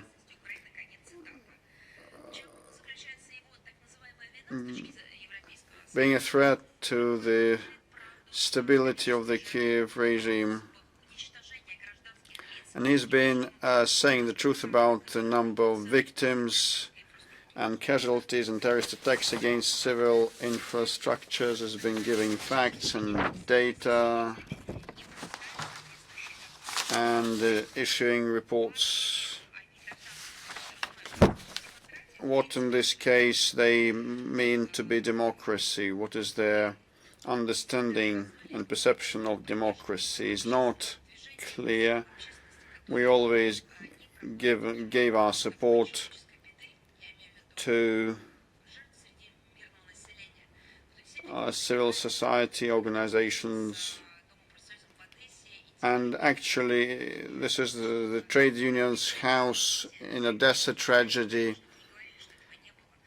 which we covered and extended our sympathy to the victims, and Maxim Grigoriev received similar support, and we tried to popularize his reports, giving the United Nations member states opportunities to look at what he presented. The Western bureaucrats do not like this, but this will not stop us at the end of the day. And, you know, another champion against among the actions of the European Union is penalizing Mikhail Degtyaryov. He was put, he's head of the Russian Olympic Committee, on that list.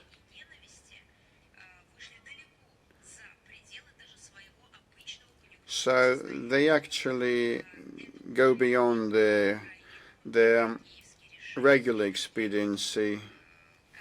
So it's not about the Kiev regime, it's about Russophobia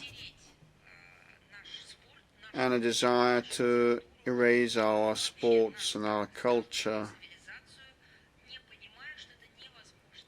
without the full understanding that it cannot be done. However, they try hard.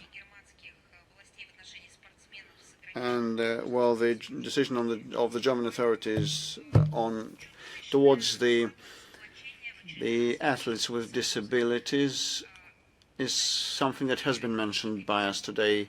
So it's self-exposing of the European Union once again, and the International Olympic Committee has adopted a declaration to strengthen the sports and improving its autonomy, and against this backdrop, Europeans put Russian athletes and related officials on the stop lists. With respect to our response against this 21st package of sanctions is something that we will state shortly. Newsfront. Yes, Madam Zakharova. How do you evaluate the demonstrative persistence of the US and EU regarding sanctions against Russia, their constant tightening or extension and continuation alongside simultaneous accusations that Russia doesn't want dialogue? For example, an updated draft of the bill on sanctions against Russia recently appeared in the US Senate. Are sanctions themselves not a Western instrument of escalation and an obstacle to building a mutually respectful dialogue with Russia? So sanctions are unlawful, and they destroy everything: contacts, prospects, relations, and all other things. This has been proved by real life, and several years ago political analysts mentioned that, and diplomats, but today we all know how sanctions destroy the lives of the laymen, even if they do not know anything about the geopolitics. With respect to the that American character and the late one and his cause, I'd like to stop on that. Well, indeed, after Lindsey Graham's death, the discussions about a draft bill, a draft law prepared by him on sanctions against Russia have intensified, and actually this probably means that this is a kind of place taken by someone, or a role played by some political figures. There must be a series of positions that are meant to be a rostrum for Russophobia, and they seek for the caste, and very often insane ones, believing that a defeat should be inflicted upon a nation. They cannot be named sound people if they approve of terrorist attacks. So it's not about a personal undertaking or initiative of an individual, but rather an arrangement. And previously, the White House tried to temper down those proponents of the anti-Russian sanctions, and that was in vain. But Washington is amid a great deal of problems: the Iranian reckless undertaking, inflation rise, and the growing energy bills, and the hawks from the Republican Party are doing an ill service to President Trump. The inefficiency of sanctions pressure on Russia has been proven in practice. One would hope the current administration remembers that the Countering America's Adversaries Through Sanctions Act passed during Mr. Trump's first term severely restricted the US president's ability to develop pragmatic approaches towards our country. And it's obvious that approving a new anti-Russian initiative is similarly designed to hobble the White House in executing its foreign policy and complicate efforts to stabilize bilaterals with Russia, particularly in the trade and economic spheres. This would be tantamount to shooting oneself in the foot, and will cause damage to the United States itself.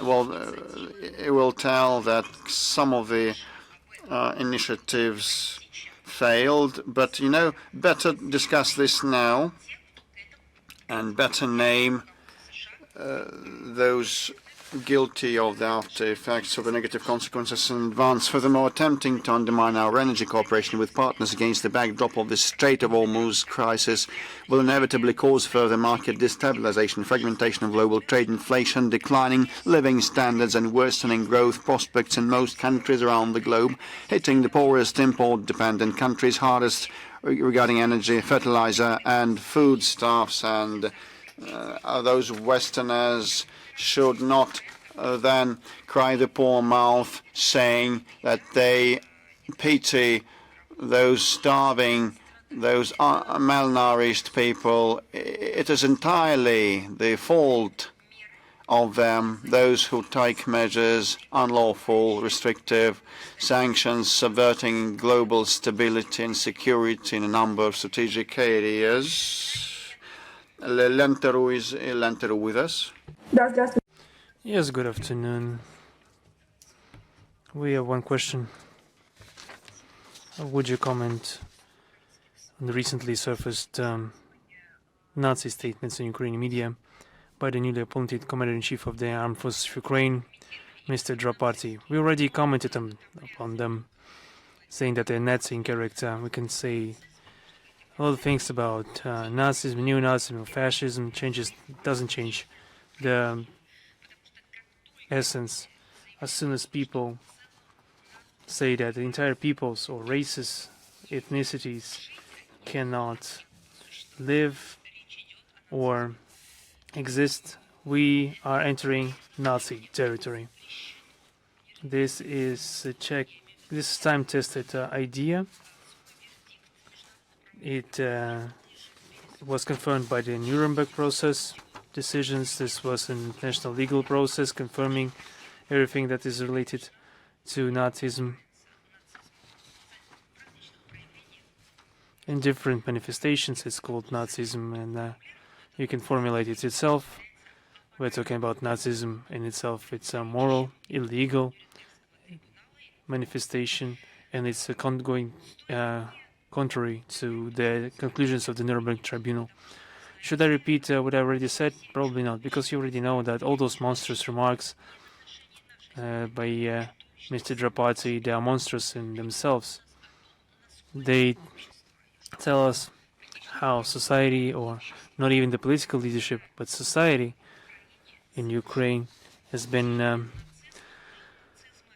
infected by the ideas of neo-Nazism and Nazism, when the officials can permit themselves direct quotes of from ideas who obviously forever deemed as criminal in the history of mankind. I'm talking about Nazis and fascists.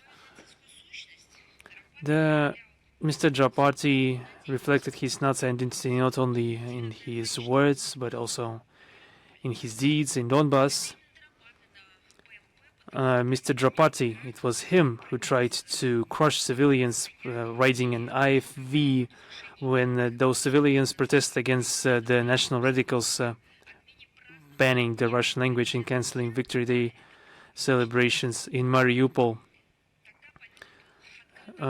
Fire was opened on civilians, resulted in deaths of dozens of people, and this Drapati, and there are no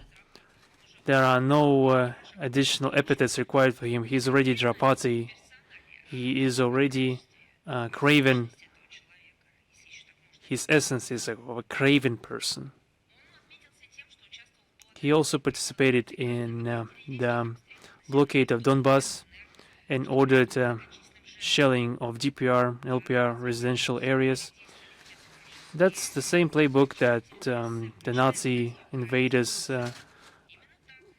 played in the territory of the Soviet Union and the territory of the Ukrainian SSR. And in these actions, they were assisted by the Ukrainian insurgent army militants that they are glorifying right now, and the SS Division Galiciana members also assisted in those terrible actions, as well as the other wretches who accompanied them. The vast majorities of Ukrainians fought selflessly against Hitlerite invaders during the Second World War within the units of the Red Army and as part of partisan detachments. The current Kiev regime has proclaimed itself the heir, but not to the heroes who defended their homeland, but they declared themselves heirs to collaborators, traitors, who faithfully served the enemy of the Ukrainian people. They are trying to recreate this practice of giving honors to criminals. They are reinstituting some solemn memorial initiatives. This is a monstrous idea in itself, but perhaps this is something that will convince even the worst types of skepticists that we are witnessing true resurgence of neo-Nazism, we're witnessing neo-Nazis. Once again, for everyone, this confirms the relevance of the goals and the tasks of the special military operation. If there are no further questions, this is the part when I say goodbye until we see each other again. And I wish you all well-being, greatest strength and faith. Thank you very much. Thank you.